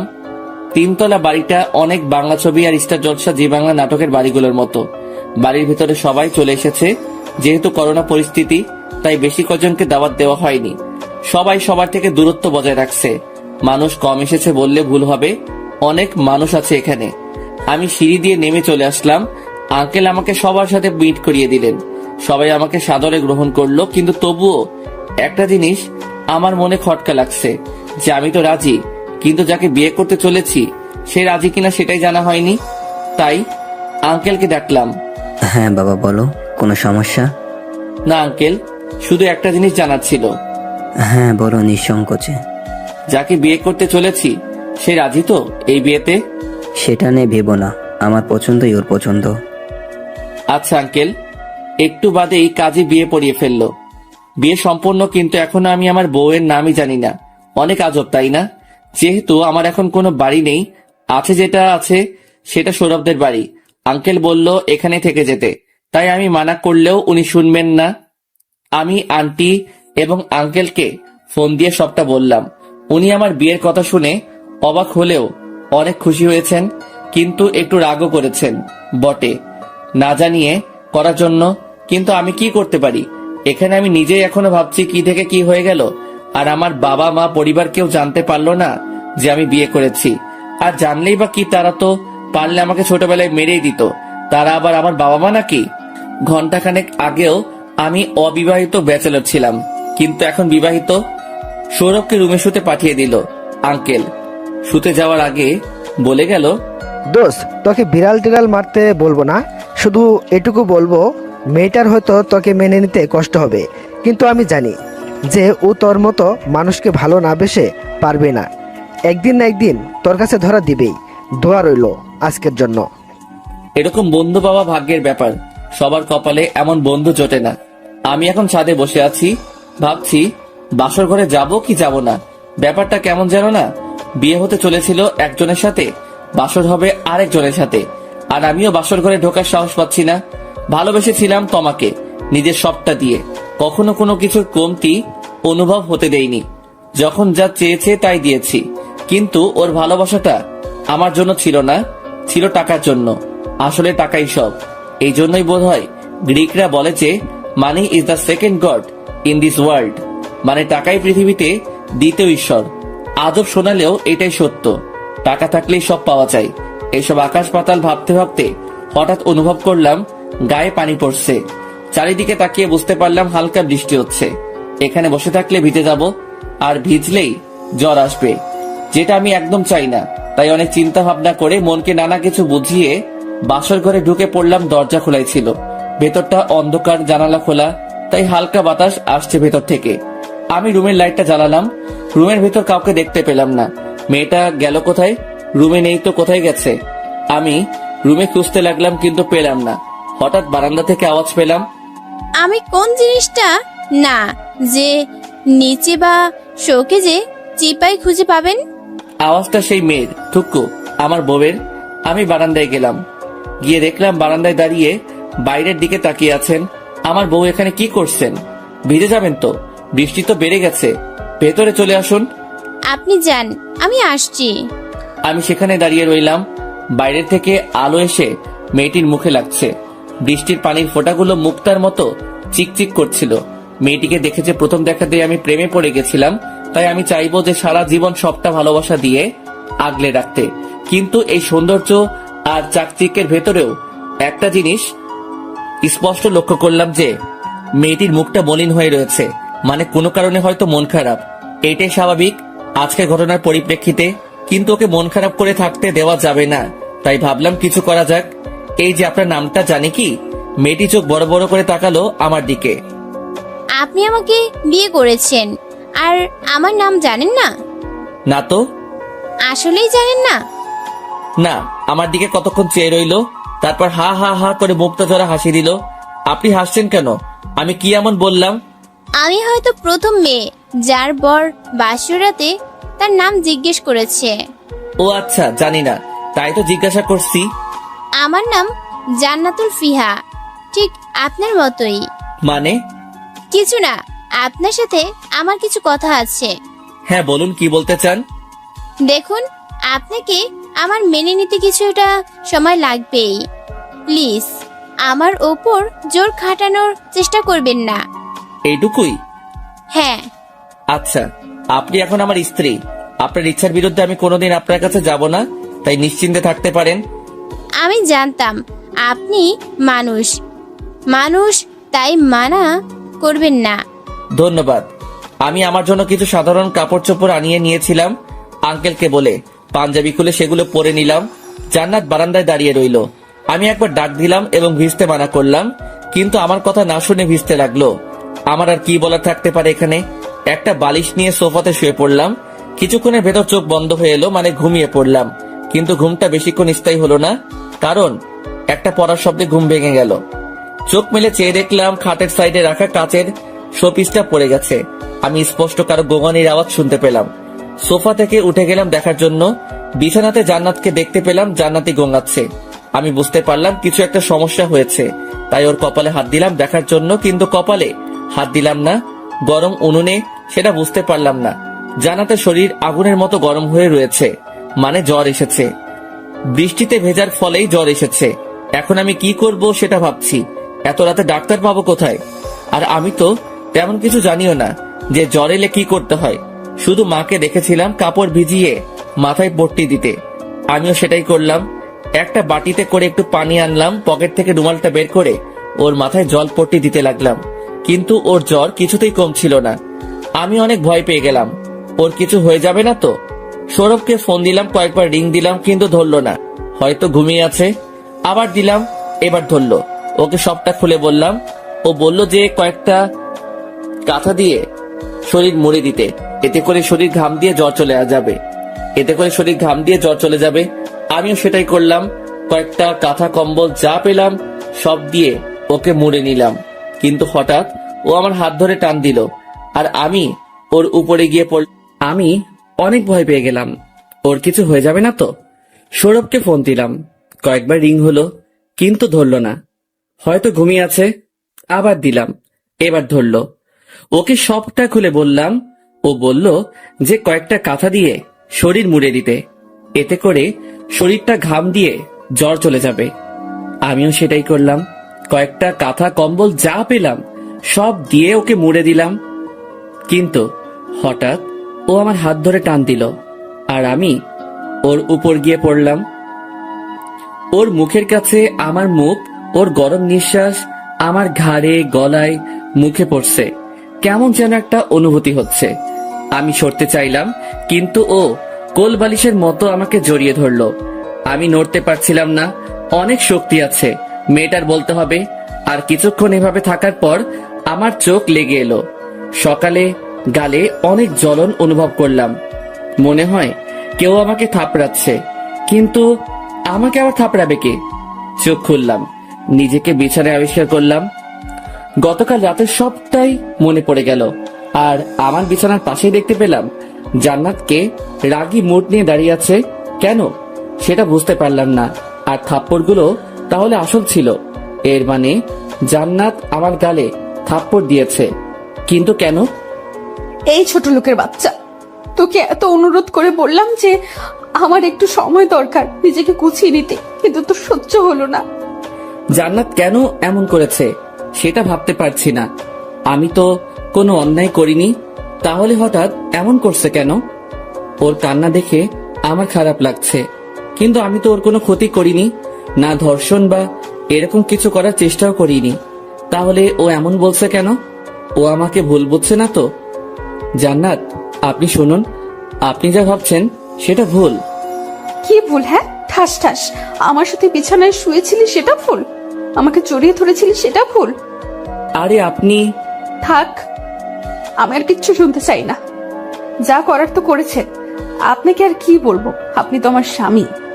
এই বলে জান্নাত বেরিয়ে গেল। ওয়াশরুমে আমি বসে আছি, গাধা বনে গেছি এই ব্যবহারে। হঠাৎ মুচকি হাসতে হাসতে খুব জোরে শব্দ করে হাসতে লাগলাম। ছাদে চলে গেলাম। হাসতে হাসতে এক পর্যায়ে শব্দ করে কান্না করে দিলাম। ছেলেদের কান্না খুব বিদঘুটে দেখায়, চোখ দিয়ে অশ্রু ঝরতে লাগলো। আমি কি কুফা? নিজেই নিজেকে প্রশ্ন করলাম। বাড়ি থেকে মিথ্যা অপবাদে বিতাড়িত হলাম, এখন নিজের স্ত্রীর সাথে কিছু না করে ধর্ষক হয়ে গেলাম। আসলেই আমি কুফা। ভালো কাজ করতে গেলেও খারাপ হয়ে যাই, কিন্তু তাই বলে কি আমি খারাপ হয়ে যাব? না, আমি বদলাবো না। আমি আমার এই সত্তাকে ভালোবাসি। ভুল সবাই করে, সেটা একদিন তারা বুঝতে পারবে, কিন্তু যেন খুব দেরি না হয়ে যায়। চোখ মুখ মুছে নিচে নেমে এলাম। ডাইনিং টেবিলে যাওয়ার জন্য কাজের বুয়া ডেকে গেল। জান্নাত ফ্রেশ হয়ে নিচে চলে গেছে, আমাকে ডাকেনি পর্যন্ত। নিচে গেলাম, ডাইনিং প্লেসে সৌরভ, জান্নাত আর আঙ্কেল, সরি শ্বশুর মশাই বসে আছেন। সৌরভ, তোর খাওয়া শেষ হলে আমার সাথে চল, বাইরে যাব। কেন, খাবার খেয়ে যাবে না? আর কোথায় যাবে? না আঙ্কেল, আমি এখন খাবো না, বাইরে কিছু কাজ আছে তাই যাব। কিন্তু বা খেয়ে গেলে ভালো হতো না? না আঙ্কেল, কাজ আছে। আচ্ছা, তাহলে গাড়ি নিয়ে যাও। পরে খেয়ে নিবনি। সরি আঙ্কেল, আপনার সম্পত্তি, টাকা পয়সা এসবের ব্যবহার আমি করব না। আমার যা আছে আমি তাতেই খুশি আছি, এর থেকে বেশি কিছু আমি চাই না। না বাবা, আমার করছো কেন? তুমি আমার একমাত্র মেয়ের জামাই, তাই আমার এসবের মালিক তো তুমিও। হ্যাঁ, সেটা হতে পারে, কিন্তু সেটা আমার বউয়ের জন্যই থাক, ওর মানেই আমার। তাই ও যদি সবকিছু ব্যবহার করে তাতে আমার ব্যবহার করা হবে, খরচ করা হবে, কিন্তু আমি খুব শীঘ্রই আমার নিজের বাড়িতে ওকে নিয়ে যাব। ওর যা লাগবে আমি দেব। হ্যাঁ, হাসালে তুমি। জানো আমার মাসিক খরচ কত? আমার বাড়ির ড্রাইভারেরও সমান টাকা তুমি রোজগার করো কি? সেটা সময় বলবে, বাট এটা যদি অপমান হয়ে থাকে তাহলে এটা তোলা থাক। ভাববেন না আমি প্রতিশোধ নেব, আপনি নিজেই অনুতপ্ত হবেন। বাবা, তোমাদের মধ্যে কি কোনো ঝগড়া বা মনোমালিন্য হয়েছে? না আঙ্কেল, একটু সময়ের আর ভুল বোঝাবুঝির ব্যাপার না, সব ঠিক হয়ে যাবে। আপনি দুশ্চিন্তা করবেন না, সেটা সময় বলবে। সাব্বির, আমার খাওয়া শেষ, তুই কোথায় যাবি? চল। চল। আমি আর সৌরভ বেরিয়ে চললাম, হাঁটতে হাঁটতে যাচ্ছি, কারণ ভাড়া নেই। অনেকক্ষণ পরে ব্যাংকের এটিএম বুথ পেলাম, কার্ড নিয়ে এসেছিলাম, তাই কিছু টাকা বের করে নিলাম। একটা সিএনজি নিয়ে চললাম সৌরভদের বাড়িতে। সৌরভ আমাকে বলতে লাগলো, দোস্ত, টাকাগুলো তো গতকাল হারালি, এখন কি করবি? কি করব বল, আল্লাহ রিজিকে না রাখলে কি আর জোর করে বিজনেস করতে পারবো? ভাই, মন খারাপ করিস না, আল্লাহ নিশ্চয় তোর জন্য ভালো কিছু রাখছে, দেখিস। সেটাই যেন হয়। একটা জিনিস বুঝতে পারলাম না, জান্নাত ভাবি তোর সাথে এমন ব্যবহার কেন করলো? সৌরভকে গতকাল রাতে সবটা খুলে বললাম। ঠিক, তুই সারা রাত এত করে সেবা করলি আর এই প্রতিদান দিল? আমি তো মেয়েটাকে ভালো ভেবেছিলাম। ওর দোষ না, দোষ ওর দোষ না, দোষ আমার কপালের। তাই বলে তোকে থাপড় দিল আর ধর্ষক বলল? ও কি জানতো না যে ওর জ্বর এসেছিল আর তুই সারা রাত ওর সেবা করেছিস? বাদ দে না ভাই। আরে না, আমি ভাবিকে বলে দিব সবটা। আমি চাই না কেউ আবার তোকে খারাপ ভাবুক, অন্তত এবার না। এরই মধ্যে সিএনজি সৌরভদের বাড়িতে চলে এসেছে। আমি আর সৌরভ নেমে বাড়িতে ঢুকলাম, কিন্তু ওকে এসব আঙ্কেল আন্টিকে বলতে নিষেধ করলাম। বাড়িতে পৌঁছে আমি আন্টিকে সারপ্রাইজ দিলাম। তোর সাথে কথা নাই। এ মা, আমি কি করলাম? তুই বিয়ে করলি আর আমাদের জানালি না বিয়ের আগে? আমার বিয়ে হবে আমি জানতাম না, তুমি জানবে কিভাবে? মানে? আন্টিকে সবটা খুলে বললাম। কাল রাতের আর সকালের ঘটনা বাদে আন্টি সবটা শুনে অবাক হলেও খুশি হয়েছেন, আর মা আর বাকিদের কথা শুনে রীতিমতো খুশি হয়েছেন যে অনেক ধরা পড়ে গেছে। তাহলে এখন সবাই তোকে আর চরিত্রহীন ভাববে না। জানিস সাব্বির, একটা কথা আছে যে ধর্মের কল বাতাসে নড়ে, সেটাই হয়েছে। আন্টি, বাট আমার বউটা কিন্তু হেব্বি কিউট। ও মা, তাই নাকি? তাহলে তো দেখতে হচ্ছে। তোমার কাছে নিয়ে আসবো নি একদিন। আচ্ছা। ও, একটা কথা বলতে ভুলে গেছি, তোর নামে একটা ব্যাগ দিয়ে গেছে কে জানো? কি বললে, ব্যাগ? তাও আবার আমার নামে? আমার জানা মতে এরকম কেউ তো নেই যে আমাকে ব্যাগ দিয়ে যাবে। কে হতে পারে? কে জানো, আমি কি করে বলবো? কোথায় ব্যাগটি? ওই তো ওখানে রাখা আছে, দেখ কি আছে ভেতরে। আমি ভাবতে লাগলাম কে আমাকে ব্যাগ দিয়ে গেল আর কেন। ব্যাগটার কাছে গেলাম, ব্যাগটা আর অন্য কোনো ব্যাগ না, এটা সেই ব্যাগ যেটাতে করে আমি টাকা নিয়ে গেছিলাম বাড়িটা কিনতে। কিন্তু এটা তো ছিনতাইকারীরা নিয়ে গেছিল, কিন্তু এখানে এলো কি করে? আমি সৌরভের দিকে তাকাচ্ছিলাম আর সৌরভ আমার দিকে। ব্যাগটা দেখে আমার পাশাপাশি সৌরভ ও অবাক হয়েছে বললে ভুল হবে, অবাকের চরম পর্যায়ে আছে। আমি ব্যাগটা খুললাম, ভেতরে সব টাকা ছিল, যেমনটা ছিল তেমনই, আর একটা চিরকুট ছিল। সেটা হাতে নিলাম, দেখলাম কিছু লেখা আছে। চিরকুটে লেখা, প্রথমে দুঃখিত আপনার ব্যাগ ছিনতাই করার জন্য। হ্যাঁ, আপনি এখন হয়তো ভাবছেন যে আমি কে আর টাকাগুলো আপনার কাছে ফেরত গেলে কিভাবে, তাই তো? হ্যাঁ, আমি আপনার ব্যাগ ছিনতাইকারীদের মধ্যে একজন। আমি আমার দলবল সহ ওই রাস্তা সহ গোটা শহরে ছিনতাই করি।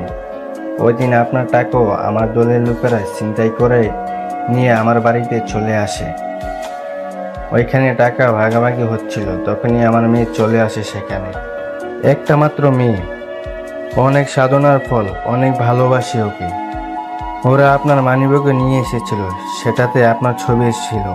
সেটা নিয়ে আমার মেয়ে আমার কাছে এলো, এসে জিজ্ঞেস করলো যে আব্বু, ছবিটা তুমি কোথায় পেলে? আমি কি বলবো যে আমি চুরি করে এনেছি? আমি জিজ্ঞেস করলাম, কেন আম্মু? বলল, আব্বু মনে আছে আমাকে একটা গাড়ি ধাক্কা দিয়েছিল, তখন এই আঙ্কেলটা আমাকে ডাক্তার আঙ্কেলের কাছে নিয়ে গেছিল। ওর ওই কথা শুনে আমার দলের সবার টাকা গোনা বন্ধ হয়ে যায়। আমি দলের লিডার, কিন্তু আমার মেয়েকে ওরা আমার থেকেও বেশি ভালোবাসে। আচ্ছা মামুনি, তুমি যাও, আমি এই আঙ্কেলকে গিফট দিয়ে দেব, কেমন? আমার দলের সবাই সিদ্ধান্ত নিল যে আপনাকে টাকাটা ফিরিয়ে দেবে, কারণ যে আমার মেয়ের জীবন বাঁচিয়েছে তার জীবন আমরা কিভাবে নষ্ট করি। অনেক খোঁজে জানতে পারলাম আপনি এই বাসায় থাকেন, তাই এখানে ব্যাগটা নিয়ে গেলাম। তাই এখানে ব্যাগটা দিয়ে গেলাম। আপনাকে হয়তো অনেক কষ্ট দিয়ে ফেলেছি, অজান্তে মাফ করে দিবেন। আর আমার মেয়েকে সেদিন বাঁচানোর জন্য আমি আজীবন আপনার কাছে চিরকৃতজ্ঞ থাকব। যে কোনো প্রয়োজনে আমাকে ডাকতে পারবেন। ইতি কৃতজ্ঞ চোর। আমি চিরকুটটা পড়ে সৌরভকে দিলাম। ও পড়লো পুরোটা। আমি একটা প্রফুল্ল হাসি দিলাম। একটা মেয়েকে বাঁচিয়েছিলাম একদিন, আজ তার পুরস্কার পেলাম। আসলে একটা কথা আছে, আপনি যদি কারো ভালো করেন তাহলে তার প্রতিদান কোনোদিন কোনোভাবে নিশ্চিত পাবেন। আজও তাহলে পৃথিবীতে মানুষ উপকারকারীর কৃতজ্ঞতা স্বীকার করে। সেটাই তো দেখছি। একটা কথা মনে রাখিস, তুই কারো ক্ষতি না করলে আল্লাহ তোর কোনো ক্ষতি হতে দিবে না। দেখছি তো তোর থেকে সরাসরি। কি রে, কি আছে ব্যাগে? কিরে, কি আছে ব্যাগে? আন্টিকে সবটা খুলে বললাম। আন্টি শুনে খুব খুশি হলো। সাব্বির, তাহলে আমাদের টেক্সটাইল মিল দেওয়া হবে আবার। বল। অবশ্যই। আন্টি এই খুশিতে জমজমাট খাওয়া দাওয়া হয়ে যাক। হ্যাঁ অবশ্যই। কি খাবি বল? তেহারি পাক করো প্লিজ। আচ্ছা বস। মা, একটু তাড়াতাড়ি করো, আমরা বেরোবো। আচ্ছা বস। আন্টি অনেকক্ষণ যাবত রান্না করতে গেছেন। সৌরভ আর আমি টিভিতে টম এন্ড জেরি দেখছি। আসলে বড় হলেও আমাদের বাচ্চা স্বভাব এখনো যায়নি। সময় পেলে আমরা কার্টুন দেখি। এইটা নিয়ে আম্মু আন্টি আমাদের অনেক খেপাতো। আম্মুর কথা মনে পড়তেই মনটা খারাপ হয়ে গেল। সেই সাথে নিজেকে শক্ত করে নিলাম, কারণ যে আমাকে নিজের গর্ভের কলঙ্ক মনে করে তার কথা ভেবে দুঃখ করে কি লাভ। তবু মা তো মাই, যতই কষ্ট দিক তাকে কি আর ভুলে থাকা যায়? এর মধ্যে আন্টি ডাক দিল যে রান্না হয়ে গেছে, খেতে আয়। টেবিলে গেলাম, আন্টি বেড়ে দিচ্ছে আর খাচ্ছি। আজ অনেকদিন পর মন ভরে খেলাম। আমিও। তুই তো সকাল থেকে না খেয়ে আসিস। মানে? আরে কিছু না আন্টি, ও দেখে নাই, আমি ওর আগেই খাইছি। আসলেই? আম্মু, ও খাইছে, আমি হয়তো দেখি নাই। ও আচ্ছা। খাবার খেয়ে একটু জিরিয়ে নিলাম, তারপর বেরিয়ে পড়লাম শ্বশুর বাড়ির উদ্দেশ্যে। শালার জীবনটাই কুফা, বিনা দোষে বাড়ি থেকে বিতাড়িত হলাম। এখন আবার বিয়ে করলাম, বউয়ের সাথে কিছু করলামই না, হয়ে গেলাম ধর্ষক। শ্বশুর বাড়ি এসে গেছি, আর একটু সামনে একটা ট্রাক রাখা, তাই গাড়ি আর সামনে যাবে না। গাড়ি থেকে নেমে পড়লাম। আমি আর সৌরভ হাঁটছি। গেটের কাছে পৌঁছাতেই হঠাৎ পিছন থেকে একটা মেয়েলি চিৎকার শুনলাম। তাকালাম, কাউকে দেখতে পেলাম না। আবার শুনলাম, এবার তাকাতে না তাকাতেই দেখতে পেলাম একটা মেয়ে দৌড়াইছে। আমাদের দিকে দৌড়াচ্ছে বললে ভুল হবে, কুকুরের হাত থেকে নিজেকে বাঁচানোর জন্য ছুটছে। হঠাৎ সামনে এসে কুষ্টা খেলো। আমি চোখ বন্ধ করে নিলাম। চোখ বন্ধ অবস্থায় আমি অনুভব করলাম যে আমি তো দাঁড়িয়ে আছি, পড়ে যাইনি। চোখ খুলে যা দেখলাম, বিশ্বাস করেন ভাই, মুই কয়েক হাজার ভোল্টের শক খেলাম। মেয়েটি সৌরভের উপরে শুয়ে আছে। মেয়েটার ঠোঁট আর সৌরভের ঠোঁট গেঁথে গেছে একে অপরের সাথে। না, আমি সিদ্ধান্ত নিলাম এখানে কাবাবে হাড্ডি হয়ে লাভ নেই। মুই অন্যদিকে ঘুরে বাঁশি বাজাতে লাগলাম ঠোঁট দিয়ে। ওই শালা ওঠ। আরে তুই তো ঠিকই আছিস। আরে এই আটার বস্তা আমার উপর থেকে সরা, দম আটকে আসছে। এই মিয়া, আমি আটার বস্তা হলে আপনি শুকনা হাড্ডি। সরি আফু, মাফ করে দেন। এই কাকে আপু বলছেন? আমাকে কিস করলেন, এখন আবার আপু বলা হচ্ছে? শরম করে না আপনার? আমার শরম করবে কেন? আমি কিস করিনি, আপনি জোরপূর্বক করাইছেন। ওই থাম তুই, আর আপনিও থামুন। এই যে ভাইয়া, আপনি তো সবটা দেখেছেন, আপনি কিছু বলেন। আমি কি বলবো? এখানে যা হয়েছে সেটা বলেন। যা হওয়ার হয়েছে, সব আল্লাহর ইচ্ছা, কিন্তু ব্যাপারটা রোমান্টিক ছিল। তুই এখানে রোমান্টিকতা খুঁজে পাস? এভাবে দিন দুপুরে একটা ছেলের ইজ্জত লুটে নিল একটা মেয়ে, আর তুই দাঁড়িয়ে দাঁড়িয়ে দেখলি? মেয়েটা আর আমি সৌরভের ন্যাকা কান্না দেখে হাসতে হাসতে মাটিতে গড়াগড়ি খাচ্ছিলাম।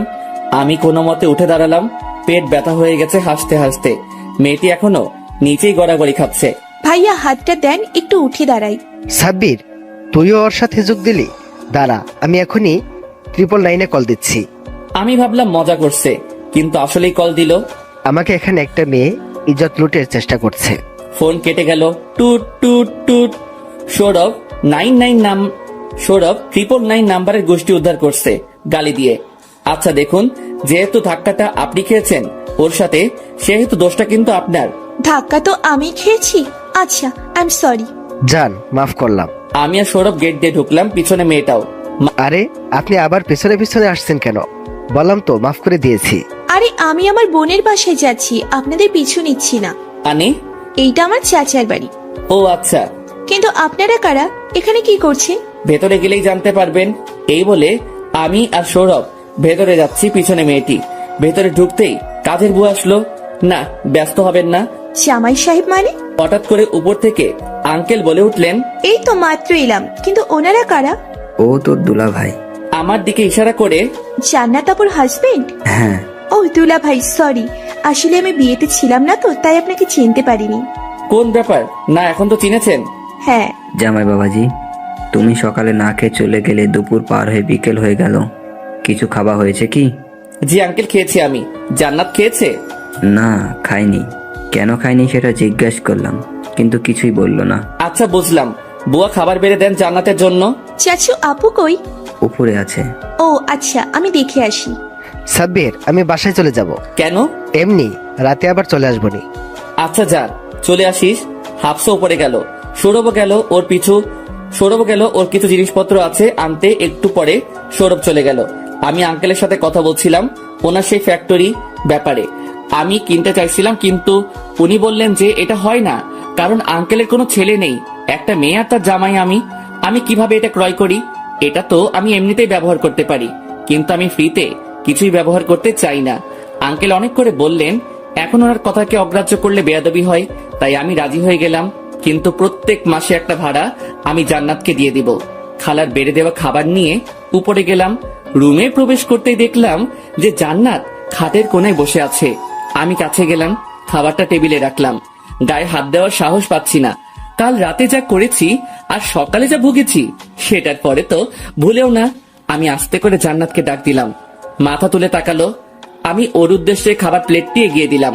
দেখুন, আপনি আমার উপরে রাগ করে থেকে খাবার না খেয়ে নিজেকে প্লাস আমাকে কষ্ট দিবেন না দয়া করে। আমি যদি কোনো ভুল করেও থাকি, তার জন্য আমাকে মাফ করে দিবেন। ওইরকম ভুল আমি জীবনে করব না। জান্নাতের চোখগুলো দেখতে পেলাম এলোমেলো, চুলের ভেতর দিয়ে লাল হয়ে আছে, হয়তো কান্না করেছে তাই। সরি। হঠাৎ মনে হলো যে জান্নাত সরি বলেছে। আমি ভাবলাম হয়তো মনের ভুল। কি হলো? সরি বললাম তো। এইবার ঠিকই শুনলাম, জান্নাত আমাকে সরি বলছে। বিশ্বাস হলো না। আপনি অসুস্থ, খেয়ে নেন। কি সব হাবিজাবি বলছেন? এইবার জান্নাত আমার পা ধরে কান্না করে দিল। কি হচ্ছে আমি বুঝতে পারছি না। যে মেয়েটা আমাকে সকালে থাপ্পড় দিল, অপমান করলো, সে এখন সরি বলছে। ব্যাপারটা অদ্ভুত লাগছে। এ কি, আপনি আমার পা ধরেছেন কেন? আরে ছোট লোক মানুষের পা ধরলে আপনার হাত ময়লা হবে। আমি চাই না আমার গায়ে হাত দিয়ে কেউ দূষিত হোক। আর সকালে আপনার হাত ময়লা হয়েছে, আমার গালে হাত দিয়ে ভালো করে হাত ধুয়ে নিবেন। আপনার আমার উপরে রেগে থাকাটাই স্বাভাবিক, কিন্তু তবুও বলবো সরি। জানি এটা ক্ষমার অযোগ্য, তবুও চাইবো আমাকে মাফ করে দিন। আরে ভুল তো আপনি করেননি, করেছি আমি। তাই কারোর মাপ চাওয়ার হলে আমি চাইবো। আপনি হয়তো জানেন না, কাল রাতের ঘটনার ভুল বোঝাবুঝিতে আমি আপনার গায়ে হাত তুলেছি, কিন্তু আমার উদ্দেশ্য সেটা ছিল না। রাগের বশে করে ফেলেছি। আমি একটু বদরাগী, তাই আমার করা ভুলগুলোকে ক্ষমা করে দেন। আরে ছোট লোক মানুষ আপনি, আমার কাছে ক্ষমা চাইলে আপনিও ছোট লোক হয়ে যাবেন তো। আপনি এখনো সেই কথা নিয়ে পড়ে আছেন। আমি বলছি তো আমার ভুল হয়েছে। ও আচ্ছা, আপনার ভুল হয়েছে তো আপনি কি ভুল করেছেন একটু শুনি। তো কাল রাতে আমার জ্বর এসেছিল বৃষ্টিতে ভেজার জন্য, আর আপনি সারা রাত জেগে আমার সেবা করে আমাকে সুস্থ করে তুলেছেন, আর তন্দ্রাচ্ছন্ন হয়ে আপনি আমার সাথে শুয়েছিলেন। আর আমি ভেবেছি আপনি আমাকে খারাপ কিছু করার চেষ্টা করেছেন, তাই রাগের বশে আপনাকে। থাক, আর বলতে হবে না। তা আপনি কিভাবে জানলেন এসব? আপনার বন্ধু সৌরভ আমাকে দুপুরের সবটা বলেছে। ও এই ব্যাপার। তাহলে দুপুরে যখন আঙ্কেলের সাথে কথা বলছিলাম, সৌরভ তখন উপরে এসে সব কথা বলে দিয়েছে। ওকে পরে জিজ্ঞাসা করা যাবে। আর এইদিকে প্লিজ আমাকে মাফ করে দিন। আমি তো আপনার বউ, তাই না? তাই আমার উপর আপনার সম্পূর্ণ অধিকার আছে। আর আপনার উদ্দেশ্য যদি খারাপ হতো তাহলে তো আপনি আমার শর্ত মানতেই অস্বীকার করতেন। আপনার বউকে কি ক্ষমা করা যায় না? জান্নাতের কণ্ঠে আমি আক্ষেপ দেখতে পেলাম। কিন্তু এত সহজে তো ওকে ক্ষমা করা যাবে না, আর ক্ষমা করলে ওকে বুঝতে দেওয়া যাবে না। ওকে একটু বাজিয়ে দেখতে হবে যে এই আক্ষেপটা কি সাময়িক নাকি চিরস্থায়ী। বউ, এই কথাটা আপনার মুখে মানায় না। আপনি বড়লোক বাবার একমাত্র মেয়ে, আমি ছোট লোক গরিব। আপনার কাছে অপমান জিনিসটা ক্ষণস্থায়ী হলেও এটা আমাকে অনেকটা আঘাত করেছে। যার জন্য এসেছিলাম, শুনলাম আপনি খাননি, তাই খাবার নিয়ে এলাম। খেয়ে নিন, শরীর খারাপ করবে। আমি খাবো না। আপনি আমাকে ক্ষমা না করলে আমি খাবো না।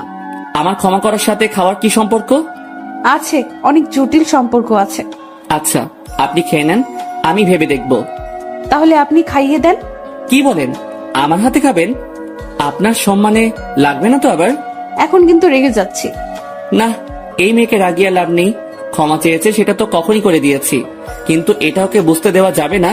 আর বউ আমার না খেলে আবার অসুস্থ হয়ে যাবে, তাই খাইয়েই দেই। কিছু হলে তো আমারই হবে। আপনাদের কি আমার 10টা না 5টা না, একটা মাত্র সুন্দরী বউ। আচ্ছা বসুন, আমি খাইয়ে দিচ্ছি। জান্নাত চুলগুলো ঠিক করে আমাকে নিয়ে খাটে বসালো আর আমার সামনে বসে পড়লো, ঠিক যেমন বাচ্চারা করে তেমন। আমি এর আগেও চাচাতো, খালাতো, ছোট ভাই বোনদের খাইয়ে দিয়েছি, তাই এক্সপেরিয়েন্স আছে। আমি জান্নাতকে খাইয়ে দিতে লাগলাম, আরো বাচ্চাদের মতো শব্দ করে খেতে লাগলো। এটা দেখে হাসি থামাতে পারছিলাম না, তবুও অনেক কষ্টে হাসি চেপে রেখেছি। জান্নাত খাচ্ছে ঠিকই, কিন্তু ওর মনোযোগ আমার মুখশ্রীর দিকে। ড্যাব ড্যাব করে তাকিয়ে আছে। আমাকে খাইয়ে দিচ্ছেন, আপনি খেয়েছেন? আমার খাওয়া না খাওয়ার সাথে আপনার কি সম্পর্ক? সম্পর্ক আছে, তাই তো জিজ্ঞেস করেছি। খেয়েছি আমি। আর কিছু বললো না। জান্নাতকে খাইয়ে দিয়ে আমি নিচে চলে আসলাম। আঙ্কেল নিচে বসে আছেন। বাবা, মেয়েটা খেয়েছে? হ্যাঁ, আমি খাইয়ে দিয়েছি। আমাকে বাঁচালে বাবা। আমার মেয়েটা আসলে অনেক জেদি। একবার রাগ করলে সহজে রাগ ভাঙে না, আর একটু বাচ্চাদের মতো। আমি জানি না তোমাদের মধ্যে কি হয়েছে, তবে এটুকু বলবো যে ওকে কোনোদিন কষ্ট পেতে দিও না বাবা। আমার মা মরা একমাত্র মেয়ে। আঙ্কেলের কথাগুলো ঠিকই, আমি চাই না ওকে কষ্ট দিতে, তবুও ওকে একটু পরীক্ষা করে দেখতে হবে। সন্ধ্যা হয়ে এসেছে, প্রায় ছাদে বসে আছি। সৌরভ এসেছিল, ওকে ফোন দিয়েছিলাম ফ্যাক্টরির জন্য। প্রয়োজনীয় মেশিন আর যন্ত্রপাতি কিনতে পাঠিয়েছি টাকা দিয়ে। সব অর্ডার করে রেখেছি, ও শুধু সেগুলো আনবে আর সব গোছগাছ করবে। একটা সিদ্ধান্ত নিয়েছি, যেটা সৌরভকে পরে জানাবো। হঠাৎ কারোর গলার আওয়াজে পেছনে তাকালাম। আওয়াজটা চেনা। হ্যাঁ, এটা জান্নাতের গলা। আর পেছনে জান্নাত দাঁড়িয়ে আছে, হাতে কফির মগ। কি ভাবছেন এত মশগুল হয়ে? তেমন কিছু না, নতুন ফ্যাক্টরির ব্যাপারে। আপনি নতুন ফ্যাক্টরি দিচ্ছেন নাকি? খুব বড় না, তবুও। ও মা, এটা তো ভালো কথা। ও হ্যাঁ, আপনার সাথে একটা কথা বলার ছিল। হ্যাঁ, বলে ফেলুন। আপনাদের ঢাকা শিল্প এলাকায় যে পরিত্যক্ত ফ্যাক্টরিটা আছে, সেটাতেই আমার ফ্যাক্টরি দিচ্ছি। তো কি হয়েছে? এটা নিয়ে কি বলার আছে? আছে, অনেক কিছু আছে। প্রথমত, ফ্যাক্টরিটা আমার না, আপনার। আর আমি কোনো কিছু বিনামূল্যে ইউজ করি না, তাই বলুন ওইটার জন্য কত ভাড়া দিতে হবে? 100 কোটি মাত্র প্রতি মাসে? ওমর খোদা, কি তাকন আমনে? 2 ইঞ্চি জায়গার এত ভাড়া? এত টাকা দিয়ে তো ওই রকম 20-25টা ফ্যাক্টরি কেনা যাবে। আচ্ছা, আপনি আমার কি হন? আমার জানা মতে আপনার স্বামী। আপনি কি ভাবেন? সেটাই তো। আমার বাবা কি আরো 4-5টা ছেলে মেয়ে আছে? আমার জানা মতে না। আপনি আর কে আবার? তাহলে আপনি আমার স্বামী হয়ে আমাকে ভাড়া দেবেন? তাহলে এই সকল সম্পত্তির মালিক আমি, আর বিয়ের পর আমার স্বামী। তাই আপনার জিনিস আপনি যেখানে খুশি ব্যবহার করুন, কিনুন, বেচুন, যা ইচ্ছা করুন। আমাকে জিজ্ঞেস করার কিছু নেই। আমি ছোট লোক হতে পারি, কিন্তু এতটা নিচ না, ঠিক আছে? আপনি যা ভাবেন তাই। জান্নাত রাগে গজগজ করতে করতে চলে গেল। আমি কফিটা শেষ করে নিচে নামলাম। রাত হয়ে গেছে প্রায়। সৌরভ চলে এসেছে, ওর কাজ কমপ্লিট, সব ব্যবস্থা করা হয়ে গেছে। আর ও নিয়োগ বিজ্ঞপ্তিও দিয়ে এসেছে। ও বলল যে সবকিছু ঠিকঠাক থাকলে 2 দিন পরেই ফ্যাক্টরি চালু করতে পারবো। আর অর্ডারও পেয়ে গেছি। দোস্ত, আমি অনেক খুশি হয়েছি। আচ্ছা, আমি একটা জিনিস বুঝতে পারলাম না, সব কাগজপত্রে আমার নাম কেন তোর নামের সাথে? শালা, তোর কি মনে হয় এটা আমার একার পরিশ্রমে সম্ভব হয়েছে? তুই না থাকলে আমি কোনো দিনও এত দূর আসতে পারতাম না। তাই ফ্যাক্টরির অর্ধেক মালিকানা তোর। এটা কি করে হয়? সব হয়। তুই আমার বন্ধু না ভাই? আমার যা আছে সব তোর, খালি বউটা বাদে। শালা, তুই মানুষ হবি না। যেটা ভাবস তুই। আচ্ছা, ভাবির কি খবর? তুই যেমন ব্যবস্থা করেছিস তেমন। মানে? শালা, তুই তো সবই বলে দিছিস। ও আমার কাছে মাপ চাইছে, আমি মনে মনে করে দিছি, কিন্তু ওকে বুঝতে দেই নাই। দেখতে হবে ও কতটা ভালোবাসে আমাকে। আচ্ছা, কিন্তু বেশি কষ্ট দিয়ে ফেলিস না। সেটা আবার বলতে হয় নাকি? রাতে ডিনার টেবিলে সবাই একসাথে ডিনার করলাম। সৌরভের সাথে বসে কিছুক্ষণ ফ্রি ফায়ার খেললাম। ও আবার খুব গেম পাগল, আর অনেক ভালো খেলে। রাত অনেকটা হয়েছে, 11টা বাজে। আমি আবার বেশি রাত জাগি না কারণ ছাড়া, তাই সৌরভকে রুমে পাঠিয়ে আমিও ঘুমাতে গেলাম। রুমে প্রবেশ করতেই দেখতে পেলাম জান্নাত বসে আছে, হয়তো আমারই জন্য অপেক্ষা করছে। আমি চেঞ্জ করে নিলাম আর বিছানা থেকে একটা বালিশ নিয়ে সোফার উদ্দেশ্যে যেই পা বাড়াবো তখনই। এর মানে আপনি আমাকে স্ত্রী বলে মানেন না? কেন সোফায়? আই, কোথায় যাচ্ছেন? না, বিছানায় শোবেন আমার সাথে, সোফায় যেতে হবে না। না, আমি চাই না গতকাল রাতের ঘটনার পুনরাবৃত্তি ঘটুক। রুমে প্রবেশ করতে দেখতে পেলাম জান্নাত বসে আছে, হয়তো আমার জন্য অপেক্ষা করছে। আমি জামা চেঞ্জ করে নিলাম আর বিছানা থেকে একটা বালিশ নিয়ে সোফার উদ্দেশ্যে যেই পা বাড়াবো তখনই। এই কোথায় যাচ্ছেন? কেন সোফায়? না, বিছানায় ঘুমান আমার সাথে, সোফায় যেতে হবে না। না, আমি চাই না গতকাল রাতের ঘটনাটার পুনরাবৃত্তি ঘটুক। আপনি এখনো আমাকে ক্ষমা করতে পারেননি, তাই না? কখন বললাম যে আমি আপনাকে ক্ষমা করে দিয়েছি? কেন, আপনি কি কোনোদিন আমাকে ক্ষমা করবেন না? সেটা সময় বলবে, আমি না। আচ্ছা, বিছানায় ঘুমালে কি কোনো সমস্যা? হ্যাঁ, সমস্যা, অনেক বড় সমস্যা। কি সেটা? আপনি তাহলে আপনি বিছানায় শুয়ে পড়ুন, আমি সোফায় শুয়ে পড়ছি। একজন ছেলে হয়ে একজন মেয়েকে সোফায় শুতে দেব? আপনি বিছানায় না ঘুমালে আমি মাটিতে বিছানা করে শুয়ে পড়ব। পাগল হয়েছেন? মাটিতে? তাহলে কি করব? আপনি তো বিছানায় শুবেন না বলছেন। কিন্তু আপনাকে মাটিতে ঘুমাতে দেই কেমন করে? তাহলে দুজন একসাথে ঘুমাই। অনেকক্ষণ ভেবেচিন্তে, আচ্ছা, কিন্তু শর্ত আছে। কি শর্ত? মাঝখানে কোলবালিশ থাকবে। চলবে না, দৌড়াবে। আমি বিছানায় শুয়ে পড়লাম, সাথে জান্নাত। একই বিছানায় আমরা দুজন, কিন্তু মাঝখানে কোলবালিশ। কিন্তু সেটা ক্ষণিকের জন্য। একদিন জান্নাতকে তো মেনে নিতেই হবে। সকালে ঘুম ভাঙলো, বুকের উপর ভারী কিছু অনুভব করলাম। তাকিয়ে দেখি জান্নাত আমাকে আষ্টে পৃষ্ঠে জড়িয়ে ধরে আছে। কোলবালিশটা নেই, হয়তো বিছানার নিচে পড়ে আছে। জান্নাতের চুলগুলো ছড়িয়ে আছে সারা মুখ জুড়ে। ওর চুলগুলো অনেক বড়, আজকালকার মডার্ন মেয়েদের মতো না। ওর চুলগুলো থেকে একটা মিষ্টি ঘ্রাণ পাচ্ছি। হাত দিয়ে চুলগুলো সরিয়ে দিলাম। নিষ্পাপ লাগছে ওকে খুব। মন চাচ্ছে কপালে একটা ভালোবাসার পরশ এঁকে দেই। জান্নাত গভীর ঘুমে আছে, তাই কপালে একটা চুমু দিলাম। হয়তো টের পাবে না। সকাল অনেকটা হয়েছে, তাই জান্নাতকে আস্তে করে সরিয়ে উঠে পড়লাম। উঠতে মন চাইছিল না, তবুও কাজ আছে, তাই উঠে পড়লাম। বাইরে গেলাম, বাগানে একটু হাঁটাচলা করলাম। কাজের বুয়া খালাকে চা দিতে বললাম, উনি চা বানিয়ে এনে দিলেন। কফি তেমন একটা ভালো লাগে না।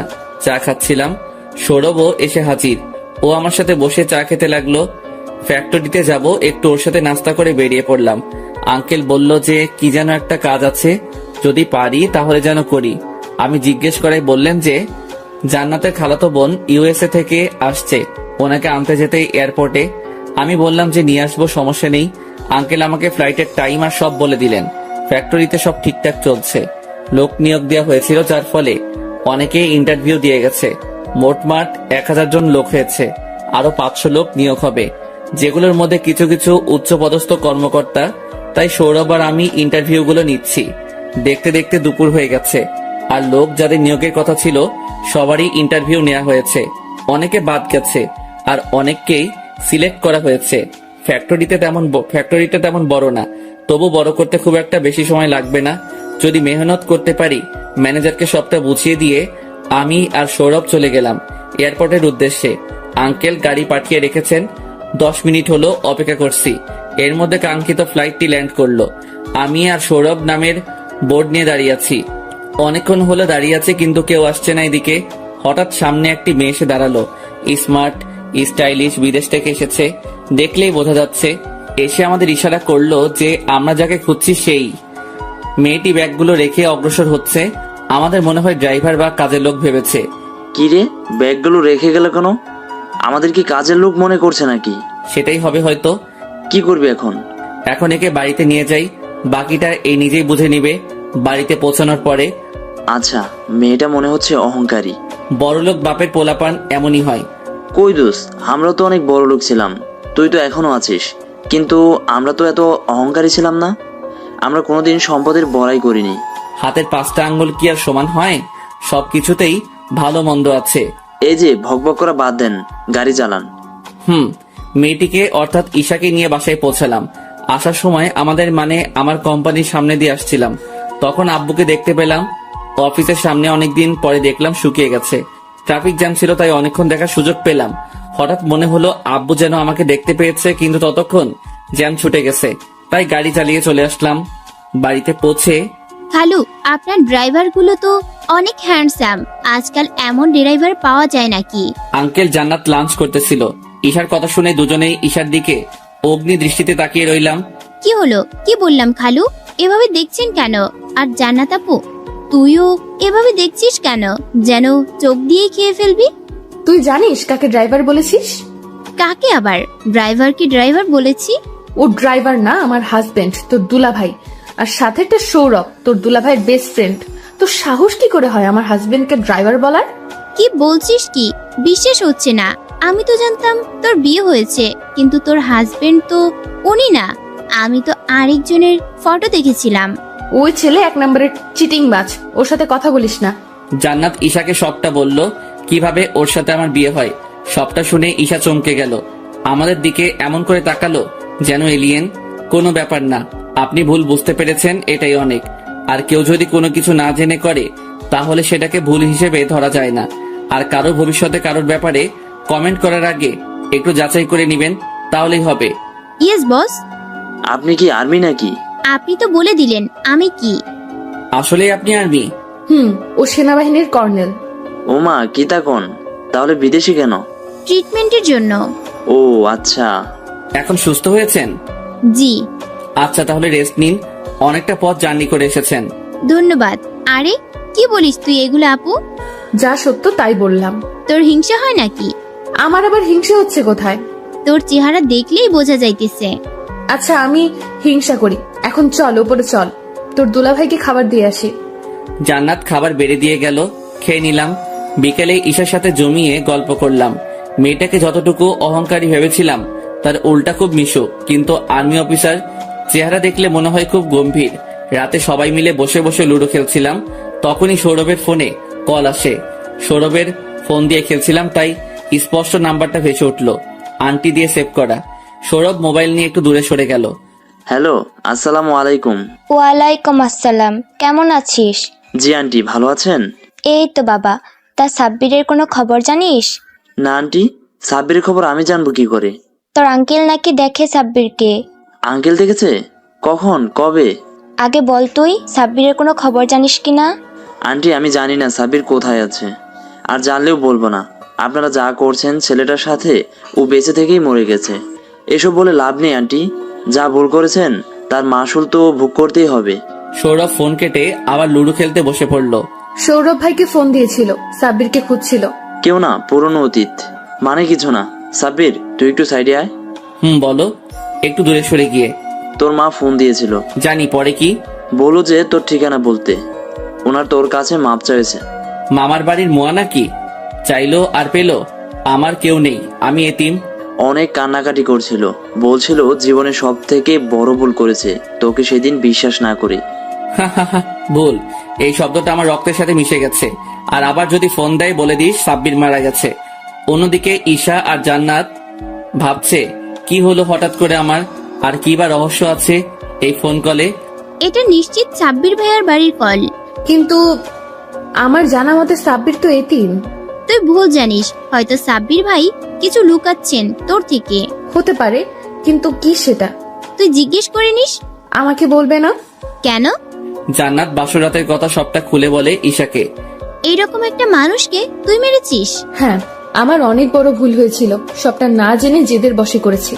আর যাই হোক, আমার অভিজ্ঞতা থেকে বলতে পারি ভাইয়া খারাপ মানুষ না, কিন্তু ভাইয়ার ভেতরে অনেক রহস্য আছে।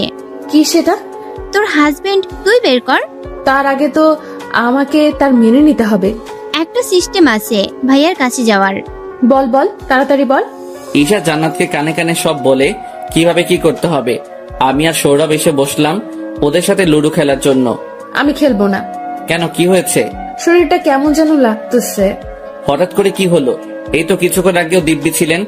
আরে অসুস্থতা কি বলে কই আসে নাকি? সেটাও ঠিক, অসুস্থ বোধ করলে রুমে চলে যান, খেলতে হবে না।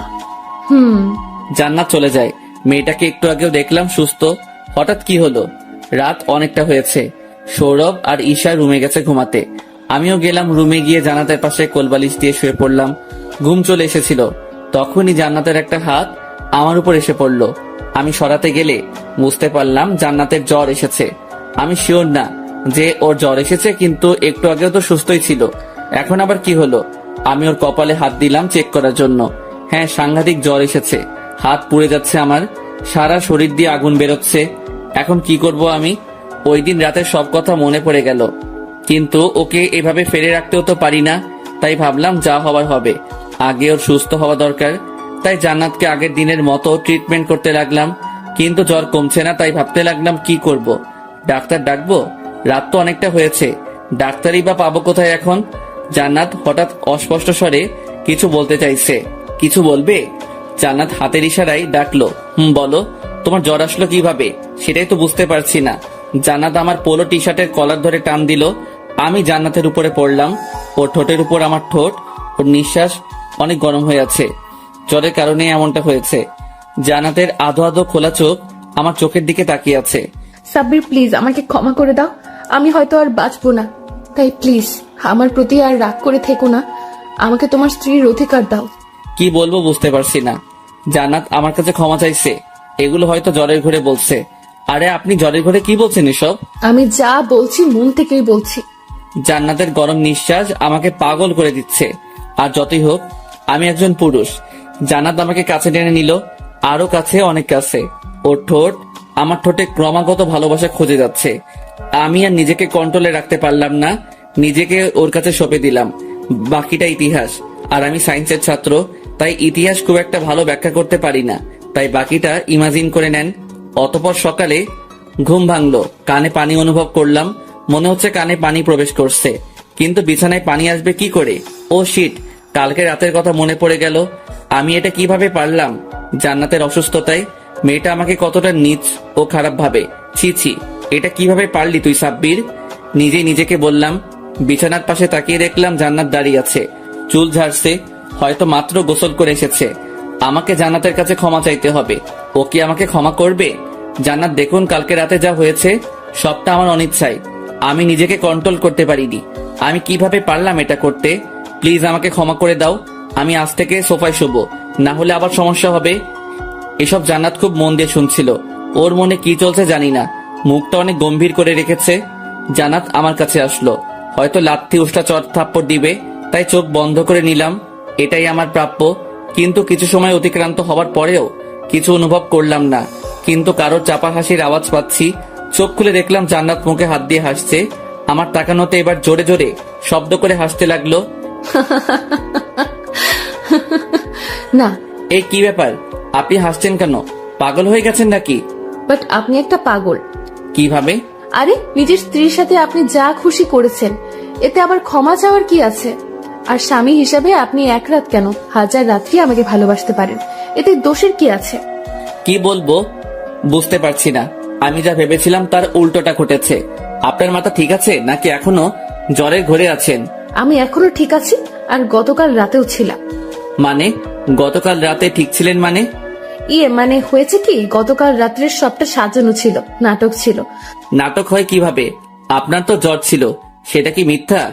জ্বরটা তৈরি করা হয়েছিল পেঁয়াজের কারিশমায়। ও মাই খোদা, মানে আপনি? হ্যাঁ, এই সবটা আমাকে শিখিয়েছে ঈশাজি। ও তলে তলে এত কিছু?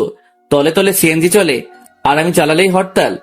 এই আপনার এইসব কথা বাদ দেন, মাথার উপর দিয়ে যায়। যা হবার হয়েছে, বেশ হয়েছে। তাহলে আবার হয়ে যাক বলে একটা দুষ্টু হাসি দিলাম। আপনি তো সেই অ্যাডভান্স লেভেলের। আপনার তুলনায় কমই আছি। May I doing in the কামরা? আমি আর জান্নাত নিজেকে ঠিক করে নিলাম। দরজার বাইরে থেকে ঈশা আওয়াজ দিচ্ছে। না, আজ থেকে মানা করেছে। ঈশা রুমে আসলো আর সবটা বলল ওর প্ল্যানের ব্যাপারে। অনেকক্ষণ আড্ডা দিলাম আমরা, সাথে সৌরভ ছিল। সকালে নাস্তা করে বের হলাম বাড়ি থেকে। নাস্তাটা জান্নাত নিজের হাতে বানিয়েছিল। খুব একটা খারাপ হয়নি রান্নাগুলো, কিন্তু রুটিগুলো দেখতে এক একটা এক এক দেশের মানচিত্রের মনে হচ্ছিল। ফ্যাক্টরিতে অনেক কাজ পড়ে আছে, আজ কয়েকজনের নিয়োগ আছে, প্লাস কাল থেকে ফ্যাক্টরি চালু হবে। কয়েকজন ক্যান্ডিডেট আসলো, মোটামুটি সবাই উচ্চশিক্ষিত প্লাস দক্ষ। হঠাৎ একজন রুমে প্রবেশ করলো। আপনারা কি ভাবছেন কে সে? সে হলো আমার চাচাতো ভাই অনিক, যার জন্য আমি বাড়ি থেকে বিতাড়িত। আমি প্রথমে একটু অবাক হলাম, একটু না অনেকটাই, কারণ অনিকদের তো অনেক বড় ব্যবসা আছে। তাহলে অনিক কেন চাকরির জন্য এসেছে? অনিকও আমাকে দেখে অবাক হয়েছে। কে কার ভাই, সম্মান দিয়ে কথা বলুন। আমি আপনার ভাই না, এই ফ্যাক্টরির মালিক আপনার স্যার। অনিকের ইন্টারভিউ নেওয়া হলো, সবাইকে বাইরে ওয়েট করতে বলা হয়েছে। সৌরভ আর আমি কথা বলছি ওদের ব্যাপারে, যে কাকে নেওয়া যায় কাকে না। সৌরভ বলল অনিককে তো কোনো মতেই নেওয়া যাবে না।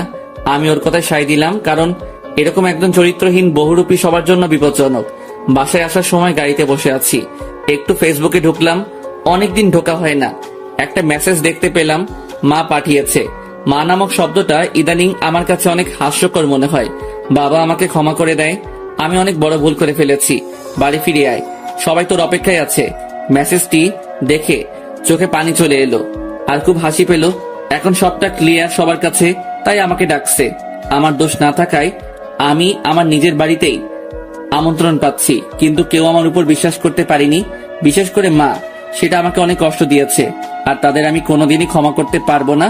দেখুক না কেমন লাগে, যন্ত্রণা কাকে বলে অনুভব করুক।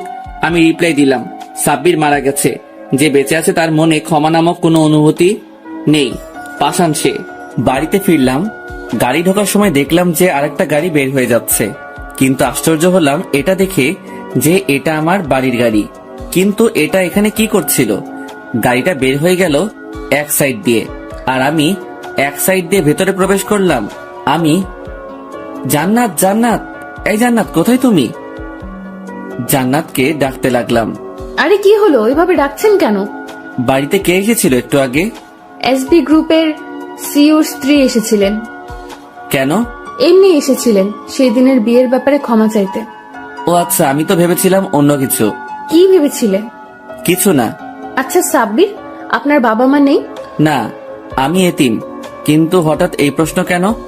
এর 2 মাস পরে জান্নাতের এক ফ্রেন্ডের বাড়িতে ইনভাইট করেছে, আমাদের যেতে হবে। কিন্তু আমি যাব কি? জান্নাতের সব ফ্রেন্ড সার্কেল বিশাল বড় লোক, সেখানে জান্নাত আমাকে কি বলে উপস্থাপন করবে? সবার কাছে লজ্জিত হব না তো? এইসব ভাবতে লাগলাম ছাদে বসে বিকেলে। এখন একটু পরে সন্ধ্যায় রওনা হব আমরা। ছাদে বসে এইসব ভাবতে ভাবতে বিকেল কাটিয়ে সন্ধ্যা করে দিলাম। জান্নাত আর আমি গাড়িতে বসে আছি, এখন জান্নাতের ফ্রেন্ডের বাসায় যাচ্ছি। আমি যেতে চাইছিলাম না, কিন্তু জান্নাতের জেদের কাছে হার মানতে হলো। আমাদের সাথে সৌরভ আর হাফসা এলো। হাফসার ফ্রেন্ডের বড় আপুই জান্নাতের ফ্রেন্ড, তাই হাফসাও ইনভাইটেড। ও, আপনাদের একটা কথা বলতে ভুলে গেছি যে এই কয়দিনে হাফসার সাথে সৌরভের ভালো একটা সম্পর্ক তৈরি হয়েছে। প্রেম ভালোবাসা বলা যেতে পারে। গাড়ি চলছে তো চলছেই, আমার কেমন যেন একটা দমবন্ধ ফিল হচ্ছে। আগেও এরকম হয়েছে আমার সাথে, যখন আমি খুব বেশি নার্ভাস ফিল করি তখন। গেট দিয়ে গাড়ি ঢুকছে, বিশাল বাড়ি। আমাদের বাড়ির থেকে একটু ছোট, তবুও ভালোই। অনেক ডেকোরেশন করা হয়েছে সারা বাড়ি জুড়ে, গেট সহ সাজানো হয়েছে। কেউ দেখলে ভাববে হয়তো বিয়ে বাড়ি। জান্নাতের সাথে আমি নামলাম গাড়ি থেকে, ভেতরে গেলাম। সৌরভ আর হাফসাও গেল। জান্নাতের পরনে একটা দামি লেহেঙ্গা, আর আমার পরনে সাদা শার্ট আর কালো প্যান্ট, অফিস লুকের মতো।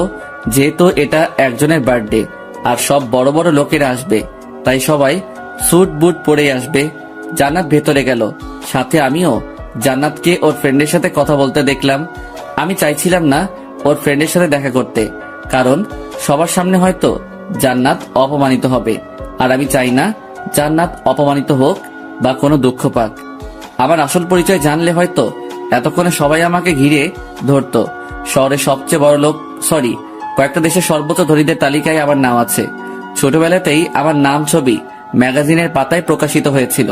আর এখানে যারা আছে বড় লোক, আমার তুলনায় পয়সা করি মাত্র, কিন্তু আমার পরিচয় আমি দেব না। তাদের পরিচয় দেব যারা আমাকে অস্বীকার করে তাদের। জান্নাতকে এড়িয়ে চলে যাচ্ছিলাম, তখনই ঘটলো বিপত্তি। এক মহিলার সাথে ধাক্কা খেলাম। ওনার হাতে ড্রিঙ্কসটা ওনার জামায় লেগে গেছে। ধাক্কাটা উনি আমার সাথে খেয়েছেন, তবুও সরি বললাম। সরি, আসলে কি থেকে কি হয়ে গেল বুঝতে পারলাম না। আরে জামায় দাগ লাগিয়ে এখন সরি বলছেন? How dare you! আরে আরে, আপনি রাগ করছেন কেন? ভুলটা কিন্তু আপনার। তবুও আমি সরি বললাম। জান্নাত দূর থেকে ব্যাপারটা লক্ষ্য করেছে এবং দ্রুত আমার কাছে চলে এলো। কি হয়েছে এখানে? আরে জান্নাত, তুমি এখানে কখন এলে? এই তো আন্টি, কিছুক্ষণ আগে। তো তোমার হাজবেন্ড আসেনি সাথে? হ্যাঁ এসেছে তো, আপনার সামনেই দাঁড়িয়ে আছে। জান্নাত আমাকে ওনার সাথে পরিচয় করিয়ে দিল। উনি হচ্ছেন ওর ফ্রেন্ডের আম্মু, যার বার্থডে তার মা। ও, তাহলে তুমি জান্নাতের হাজবেন্ড? জি আন্টি। আমাদের কথাবার্তায় জান্নাতের আরো কয়েকজন ফ্রেন্ড আমাদের সাথে যোগ দিল। সবাই কথা বলছে, সবার সাথে পরিচিত হচ্ছে।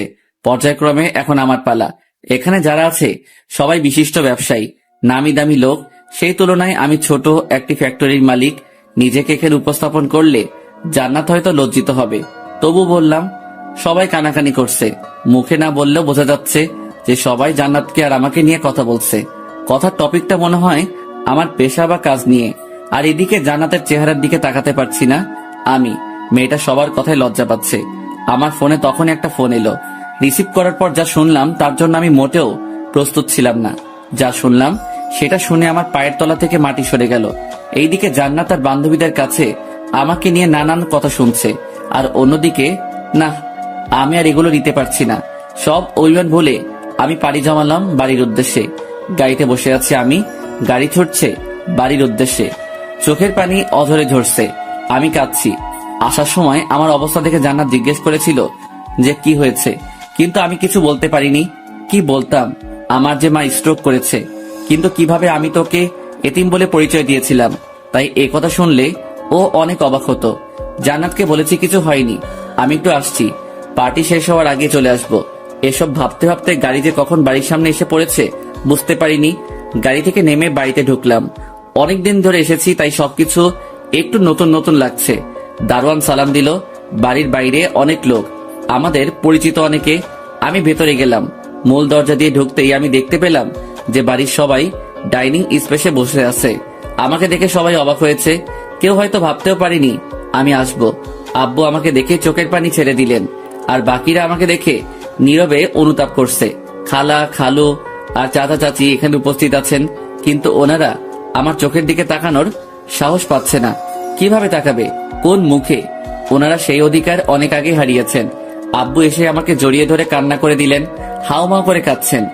এরকমটা হবে ভাবিনি, কারণ আমি কোনোদিন বাবাকে কাঁদতে দেখিনি। বাবা, তুই কই ছিলি এতদিন? কত খুঁজেছি তোকে আমি আর তোর মা। জানিস কত রাত ঘুমাতে পারিনি, বুকের ভিতর কষ্টের বোঝা নিয়ে ঘুরে বেরিয়েছি। আপনারা কোন স্বার্থে আমাকে নিজেদের সন্তান দাবি করেন? যখন বাড়ি থেকে অপমানিত করে বের করে দিয়েছিলেন তখন মনে পড়েনি যে আমি আপনাদের সন্তান? আর আপনারা কিভাবে এত বড় একটা পাপের বোঝা আমার ঘাড়ে চাপিয়ে দিলেন?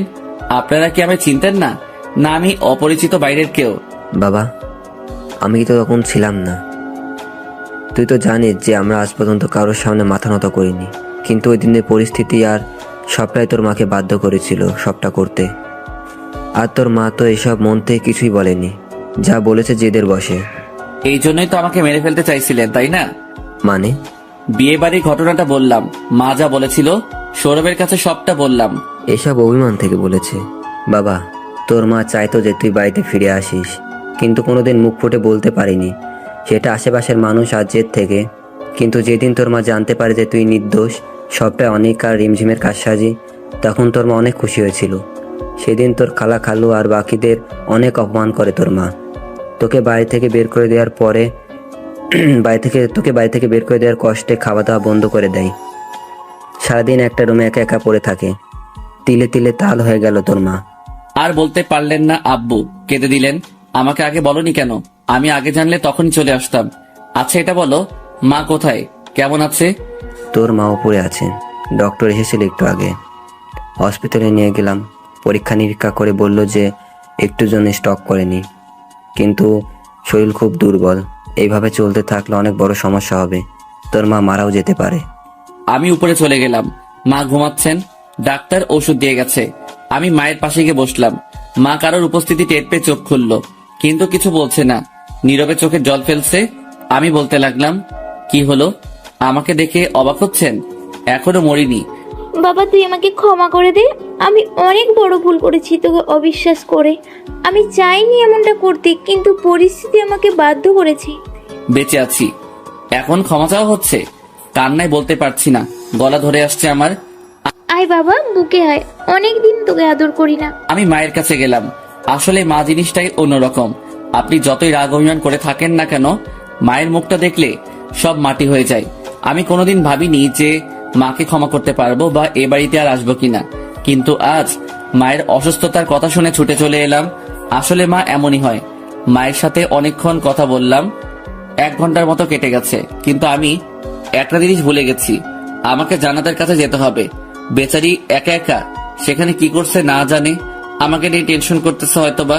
মায়ের থেকে বিদায় নিয়ে নিচে আসলাম, আব্বুকে বলতে যাব যে আমি বাইরে যাব। তখনই আব্বু বলল যে আমাকে কোথায় জানি যেতে হবে। এখন আব্বুকে মানা করি কিভাবে? আব্বুকে কিভাবে বলবো যে তার ছেলে তার বৌমার কাছে যাচ্ছে? আব্বু, আমার একটু কাজ আছে। সে থাক, এতদিন তো বাইরে নিজের কাজই করলি, আজ আমার কাজ কর। তুই এক জায়গায় যাবি, এখন আমাদের তো যাওয়া হবে না, তুই যাবি। কথা দিয়ে ফেলেছি, যেতেই হবে। আমি না গেলে তুই যাবি। আমি এখন যাব না, শরীর ভালো লাগছে না। আমার হয়ে তুই যাবি, আমি ফোন করে বলে দিচ্ছি। কোথায় আব্বু? আমার এক ছোটবেলার বন্ধুর মেয়ের জন্মদিন আজ, সেই পার্টিতে। কোথায় সেটার কতক্ষণ লাগবে? আমি বেশি সময় দিতে পারবো না, যাবো আর আসবো। সে তুই যা করার করিস, কিন্তু আমার বন্ধুর সাথে দেখা করে চলে আসবি। আর ওর মেয়েকে উইশ করি যদি পারিস। আচ্ছা আমি যাচ্ছি, ঠিকানা দাও। আব্বুর কাছ থেকে ঠিকানা চাইলে একটা কাগজে লিখে দিল। আমি বেরিয়ে যাচ্ছিলাম, তখনই আব্বু ডাক দিল, এই ছেলে এদিকে আয়। কেন আবার কি হলো? কোথায় যাচ্ছিস? তুমি যেখানে পাঠাচ্ছ সেখানে। নিজের পোশাক দেখেছিস? আমার ছেলে হয়ে এই পোশাকে যাবি সেখানে? আরে তাড়াহুড়োই ভুলে গেছি। আমি রেডি হয়ে এলাম, আমি আমার রুমে চলে গেলাম। সবকিছু গোছগাছ করাই আছে আগের মতো, তাই রেডি হতে সময় আসলো না। রেডি হয়ে নিচে আসলাম, কি পড়েছি সেটা পরে জানবেন। আব্বু বলল গার্ড নিয়ে যা, অনেক মানুষ আর শত্রুর তো অভাব নেই, তাই হামলা হতে পারে। আমি বাইরে বেরিয়ে এলাম, আর কয়েকজন গার্ড এসে আমাকে গাড়ি পর্যন্ত নিয়ে গেল। একে একে 7টা BMW গাড়ি চলছে, মাঝখানের ল্যাম্বরগিনি গাড়িতে আমি। গাড়ি ছুটছে আব্বুর দেয়া ঠিকানায়। পড়ালেখা নিয়ে একটু ব্যস্ত সময় পার করছি, তাই গল্প দিতে দেরি হয়।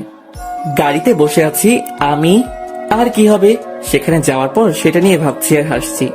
ভেবেছিলাম সৌরভকে বলবো, বললে অতটা মজা পাবে না, যেহেতু ও যেখানে আছে তাই ওকেও সারপ্রাইজটা দেওয়া যাবে। কারণ আব্বু যে ঠিকানাটা দিয়েছে সেটা আর কোথাও না, সেটা জান্নাতের বান্ধবীদের বাসায়। ওর বাবাই হয়তো আব্বুর ফ্রেন্ড, তাই ইনভাইট করেছে। আব্বু হয়তো এতক্ষণে ফোন দিয়ে বলে দিয়েছে যে আমি আসছি, তাই সবাই আমাকে ওয়েলকাম জানানোর জন্য হয়তো গেটে দাঁড়িয়ে আছে। আসলেই নিয়তি কাকে কখন কোথায় কিভাবে দাঁড় করায় সেটা বোঝা দেয়। একটু আগেও সবাই আমাকে যেভাবে দেখছিল সেভাবে আর দেখবে না, আর আমাকে নিয়ে যে এত কথা বলা হচ্ছিল সমালোচনা, সেটা একটু পরে গুণকীর্তনে রূপান্তরিত হবে। দেখতে দেখতে আর এসব ভাবতে ভাবতে আব্বুর দেওয়া ঠিকানায় পৌঁছে গেলাম। গেটে অনেকে দাঁড়িয়ে আছে। আগেই বলেছিলাম যে পুরোটা বাড়ি বিয়ের বাড়ির মতো সাজানো, আর বাড়িটাও বিশাল। বাড়িটার বর্ণনায় আসা যাক। বাড়িটাতে প্রবেশ করতে হয় বিশাল বড় গেট দিয়ে, আর তারপর দুপাশ জুড়ে বিশাল মাঠ, আর তার সামনে রাজপ্রাসাদের মতো বাড়িটা। গেটে দিয়ে শো শো করে 7টা গাড়ি ঢুকলো। গেটের সবাই গাড়ির পিছনে আসছে। 7টা গাড়ি, তাই সবার চোখে পড়ে গেছে। অনেকে তাকিয়ে আছে সেদিকে। গাড়িগুলো মাঠের একপাশে সিরিয়ালে দাঁড়ালো। গাড়িগুলো থেকে গার্ডসটা বের হলো। জান্নাত সহ সবাই মাঠে এসে উপস্থিত হয়েছে দেখার জন্য কে এসেছে। জান্নাতের ফ্রেন্ডরা সবাই বলা বলি করছে, কে এলো রে, মনে হচ্ছে অনেক বড় লোক, ছেলে না মেয়ে, এত দামি গাড়ি, স্টাইল আছে বলতে হবে, ইত্যাদি ইত্যাদি। গাড়িগুলো থেকে গার্ডস বের হয়ে এলো। একে একে সব কয়টাকে কোরিয়ান বডিগার্ড মনে হচ্ছে। বডিগার্ডদের দেখলে যে কেউ ক্রাশ খাবে। সবাই উৎসুকভাবে ল্যাম্বরগিনি গাড়ির দিকে তাকিয়ে আছে। এটা দেখার জন্য যে কেউ বের হয়ে গাড়ি থেকে কে আছে গাড়িতে। পার্টি লাইট সব গাড়ির দিকে ফোকাস করা। ডিজে গান বাজানো বন্ধ করে দিয়েছে। সবার মনোযোগ এখন গাড়ির দিকে। গাড়ি থেকে আমি বাইরের সবটা দেখছি। আমার খুব হাসি পাচ্ছিল, মনে হচ্ছিল হেসে হেসে মাটিতে গড়াগড়ি খাই। জান্নাতের বান্ধবী ও বন্ধু সহ সবার মুখ হা হয়ে রয়েছে। এত বড় করে হা করেছে যেন আস্ত একটা টাইটানিক জাহাজ ঢুকে যাবে। গার্ড দরজা খুলে দিল।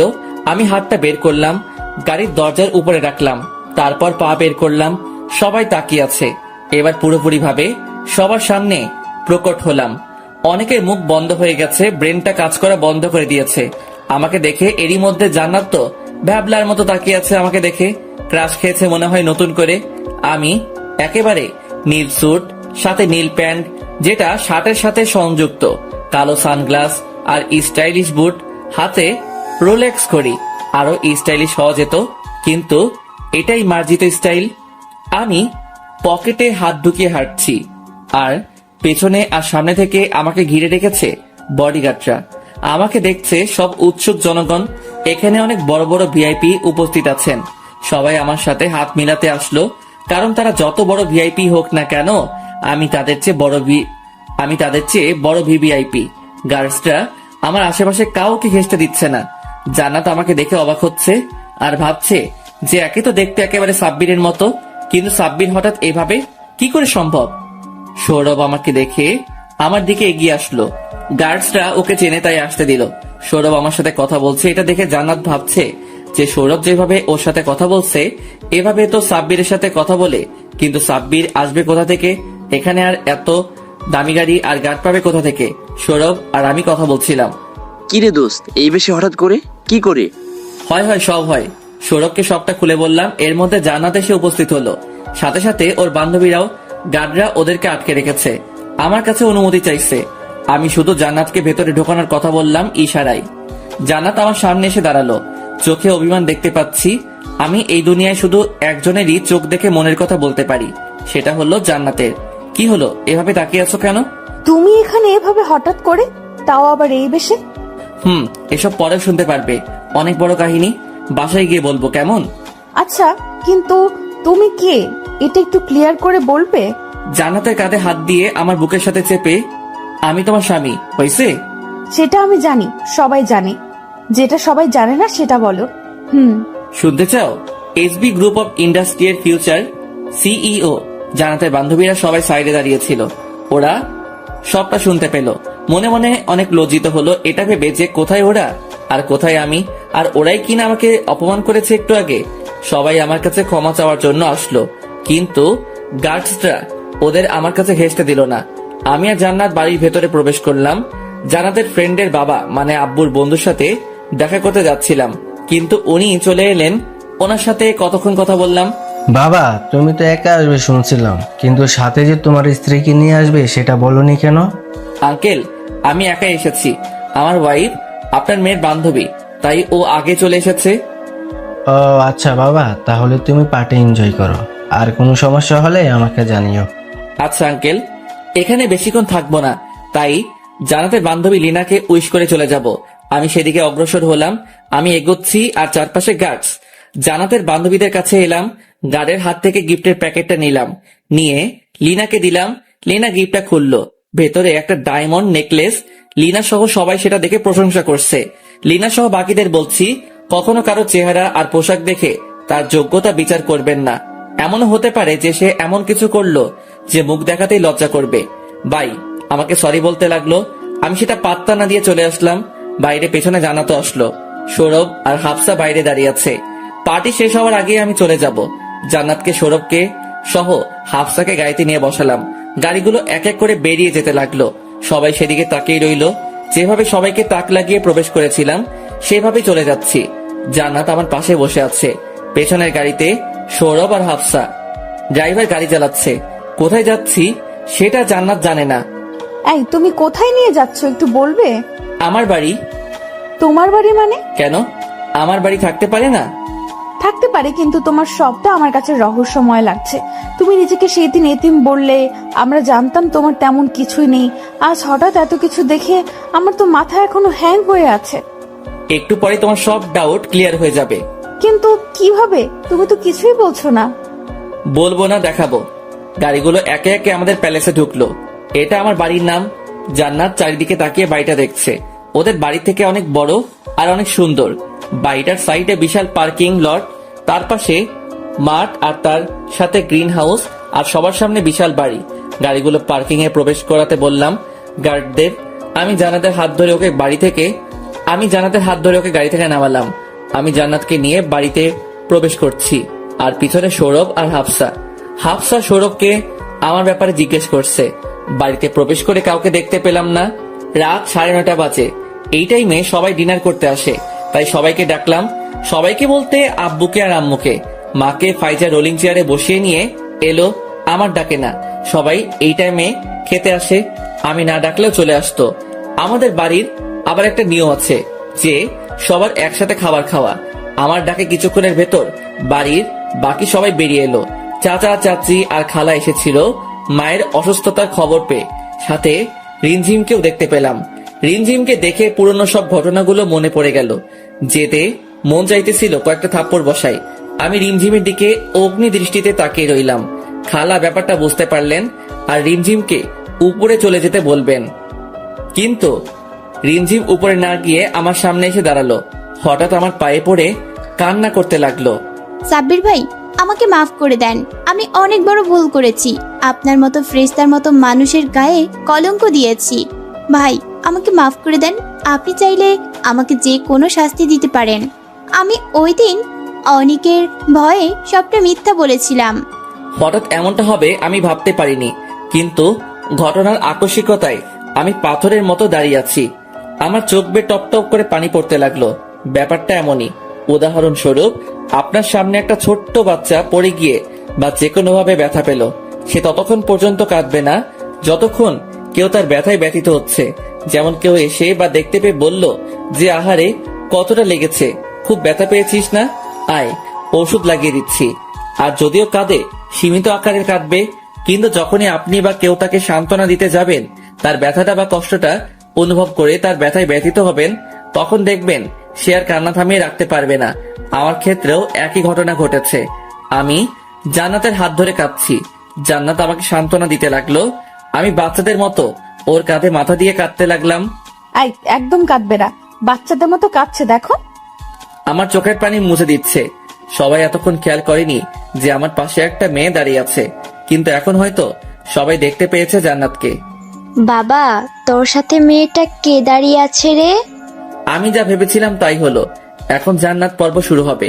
স্টার জলসার মতো জান্নাতের পরিচয় দিতে হবে আমাকে, এটাই সবচেয়ে ভালো সুযোগ। সবাই একসাথেই আছে। এই মেয়েটিকে সবাই জানতে চাও? আমি সবার উদ্দেশ্যে সবাই হ্যাঁ সূচক মাথা নাড়ালো। তোর বলতে হবে না, আমিই বলছি। কে এই মেয়ে? তুমি জানো ওকে? বৌমা। মায়ের এই কথা শুনে আমার থোতাজি এক হাত নিচে নেমে গেছে। জান্নাত যে আমার বউ সেটা আমি আর সৌরভ ছাড়া কেউ জানে না। আমি যে বিয়ে করেছি সেটাই কেউ জানে না, তাহলে মা জানলো কিভাবে? আমার মতো সবাই অবাক হয়েছে। আমি হয়েছি শকে, আর সবাই হয়েছে সারপ্রাইজে। বাড়ির সবাই জান্নাতের দিকে তাকিয়ে আছে, এমন ভাবে জান্নাতকে দেখছে যেন জান্নাত কোরবানির গরু আর আমরা হাটে এসেছি গরু কিনতে। জান্নাত আমার হাত ধরে আছে, ঘামছে। মা, ও মা, তুমি তো আমার সারপ্রাইজে 12টা বাজিয়ে দিয়েছো, কিন্তু আগে এটা বলো যে জান্নাত যে আমার বউ সেটা কিভাবে জানতে পারলে? আরে সব সৌরভের কারসাজি। তুই যে বিয়ে করেছিস, কোথায় ছিলি? আমাকে সৌরভ বলেছে। আমি ওই দিন জান্নাতকে দেখতে যাই, অনেকক্ষণ কথা বলি, পরে তোর আসল পরিচয় বলে দেয়। জান্নাত তো কয়েক হাজার ভোল্টের শক খেয়েছিল এই কথা শুনে। মায়ের এই কথা শুনে আমি জান্নাতের আর সৌরভের দিকে তাকালাম। জান্নাত মাথা নিচু করে দাঁড়িয়ে আছে। সৌরভ ঘেমে একাকার হয়ে গেছে, মুখে কোন রকম একটা মলিন হাসি দিল। ওর এমন অবস্থা যেন ছেড়ে দেবা কেঁদে বাঁচি। সৌরভ বাবু, তুমি কিছু খাইছো? বাবু, অনেক কিছুই খাইছি, এত রাতে ভরা পেটে নতুন কিছু খেতে চাই না বলে হাফসার হাত থেকে ছুটে দিল দৌড়। ওর দৌড় দেখে মা সহ সবাই হাসতে হাসতে মাটিতে গড়াগড়ি খাচ্ছে। এইবার নেক্সট টার্গেট জান্নাত। রোবটের মতো কল্লা ঘুরিয়ে জান্নাতের দিকে তাকালাম। এমন ভাবে মাথার নিচে দিয়ে দাঁড়িয়ে আছে মানে কিছুই জানে না, আজকেই দুনিয়ায় ল্যান্ড করেছে। নিষ্পাপ অবুঝ। আমি জান্নাতের কাছে গেলাম, একেবারে ফেস টু ফেস। আমার চোখের দিকে তাকাচ্ছে না জান্নাত, ফর্সা মুখ লাল হয়ে গেছে। চোখের দিকে তাকালেই মায়ায় পড়ে সব বলে ফেলবে। জান্নাত, আলে আমার বাবুটা ভয় পাইতেছে নাকি? আমি কি আমার বাবুকে কিছু বলবো? না, তুমি তো অনেক ভালো। কিন্তু মনটা বর্তমানে কালো। এই কথা বলার সাথে সাথে মনে হলো যে আমি বাড়ির সবার সামনে দাঁড়িয়ে আছি আর এসব করছি। সবার দিকে তাকালাম, সবাই হাসছে, মনে হয় কমেডি হচ্ছে এখানে। আমি আর কথা বাড়ালাম না। সৌরভকে পরে দেখবো। জান্নাতকে নিয়ে রুমে গেলাম, ফ্রেশ হয়ে নিচে আসলাম। সবাই আমাদের জন্য অপেক্ষা করছে খাবার টেবিলে। জান্নাত আর আমি ডিনার সারলাম। জান্নাতের আব্বু মানে আঙ্কেলকে ফোন দিয়ে বললাম সবটা। উনি খুশি হলেন অনেক। সাথে সৌরভের আম্মু মানে আমার সেকেন্ড আম্মুকে ফোন দিয়ে সবটা বললাম। উনিও অনেক খুশি হলেন, খুশিতে কেঁদে দিলেন। রাতের ঘুমটা কোনো রকমে ঘুমালাম, কিন্তু শান্তি মতো ঘুমাতে পারলাম না। সকাল 7টা-8টা নাগাদ দুইজন বডিগার্ড আমাকে ডাকতে ডাকতে উপরে চলে আসলো। হাঁপাচ্ছে দুজনেই। কি হয়েছে, তোমরা এমন করছো কেন? স্যার, বিপদ হয়ে গেছে। আমাদের ম্যাম মানে জান্নাত ম্যাডামকে গেটের সামনে থেকে কে যেন তুলে নিয়ে গেছে 2টা গাড়ি দিয়ে। ও শিট, কি করেছিলে তোমরা? আর জান্নাত এত সকালে গেটেই বা গেল কিভাবে? স্যার, আমরা ম্যামকে বেরোতে দেখেছিলাম, কিন্তু হঠাৎ যে এরকম কিছু হবে আমরা ভাবতে পারিনি। তোমরা ওই গাড়ির পিছনে না গিয়ে আমার কাছে আসলে কেন? স্যার, আমাদের 3 গাড়ি ভর্তি গার্ডস গেছে এই গাড়ি দুটোর পিছনে, কিন্তু এখনো ধরতে পারিনি। কোথায় আছে ওরা? সেটা এখনো জানা যায়নি। আমাদের গাড়িগুলো ফলো করতে গেছে, বাট কোনো খবর দেয়নি। এই খবরটা শুনে ঘুম সব উড়ে গেছে। কে করলো এই কাজ? আমার শত্রু কে আছে যে এই কাজ করতে পারে? আমি বাইরে বেরোলাম গাড়ি নিয়ে। আমার আরো 8টা গাড়ি আছে, সব কয়টা ভর্তি গার্ডস নিলাম। পুরো শহরে খোঁজ চালাতে লাগলাম, কিন্তু পাচ্ছিলাম না। আমার শত্রু বলতে কেবল একজনই ছিল, অনেক। কিন্তু অনেক কি এতটাই নিচ যে এই কাজ করবে? না, আমার মাথা কাজ করছে না, সব ধোঁয়াশা ধোঁয়াশা লাগছে। আমি জান্নাতকে হারাতে পারবো না, ওকে যে কোনো মূল্যে আমার বাঁচাতেই হবে, আর যত তাড়াতাড়ি পারি। অনেকের নাম্বারে ফোন লাগালাম, ফোন বন্ধ। এখন ওকে সন্দেহ হচ্ছে আমার। ওকে আজ পেলে জ্যান্ত পুঁতে ফেলবো। বিকেল গড়িয়ে সন্ধ্যা হয়ে গেছে, জান্নাতের কোনো খোঁজ পাইনি। বাড়ির কেউ জানে না যে জান্নাত নিখোঁজ। আমি বলিনি, কারণ টেনশন করবে। আমাদের 2টা চোখ, 8টা মোট 10টা গাড়ি জান্নাতের খোঁজে আছে, কিন্তু এখন আমি কোনো খবর পাচ্ছি না। 2টা গাড়ি কোথায় গেল এখনো কোনো আপডেট দিচ্ছে না। হঠাৎ ফোনে একটা মিস কল আসলো, তারপর একটা মেসেজে লেখা যে জান্নাতকে বাঁচাতে চাইলে শহরের বাইরের পরিত্যক্ত স্টেডিয়ামে চলে আয় দ্রুত। এই মেসেজটা দেখে মনে একটু শান্তি পেলাম যে জান্নাত এখনো বেঁচে আছে। আমি গার্ডদের গাড়ি ছোটাতে বললাম। গাড়িগুলো মিনিট 35-এর ভেতর উক্ত ঠিকানায় পৌঁছে গেল। আমি গাড়ি থেকে নামলাম। গার্ডরা চারিদিকে থেকে স্টেডিয়ামটা ঘিরে ধরলো, সব গেটে গেটে দাঁড়ালো। আমার সাথে 30 জন গার্ড। আমি স্টেডিয়ামে প্রবেশ করলাম। একটা পুরনো ফ্যাক্টরির মতো দেখতে পেলাম, কিন্তু স্টেডিয়ামে ফ্যাক্টরি কেমন যেন না আজব। একটা ভাঙা জানালা দিয়ে দেখতে পেলাম যে জান্নাতকে একটা পিলারের সাথে বেঁধে রাখা হয়েছে, আর অনেকগুলো লোক দেখতে পেলাম। আমি একটু নড়তে গেলে অনেক জোরে সাউন্ড হলো। সবাই আওয়াজের উৎস খোঁজার জন্য আমাদের দিকে অগ্রসর হলো। আমি আর দেরি না করে ভেতরে ঢুকে পড়লাম।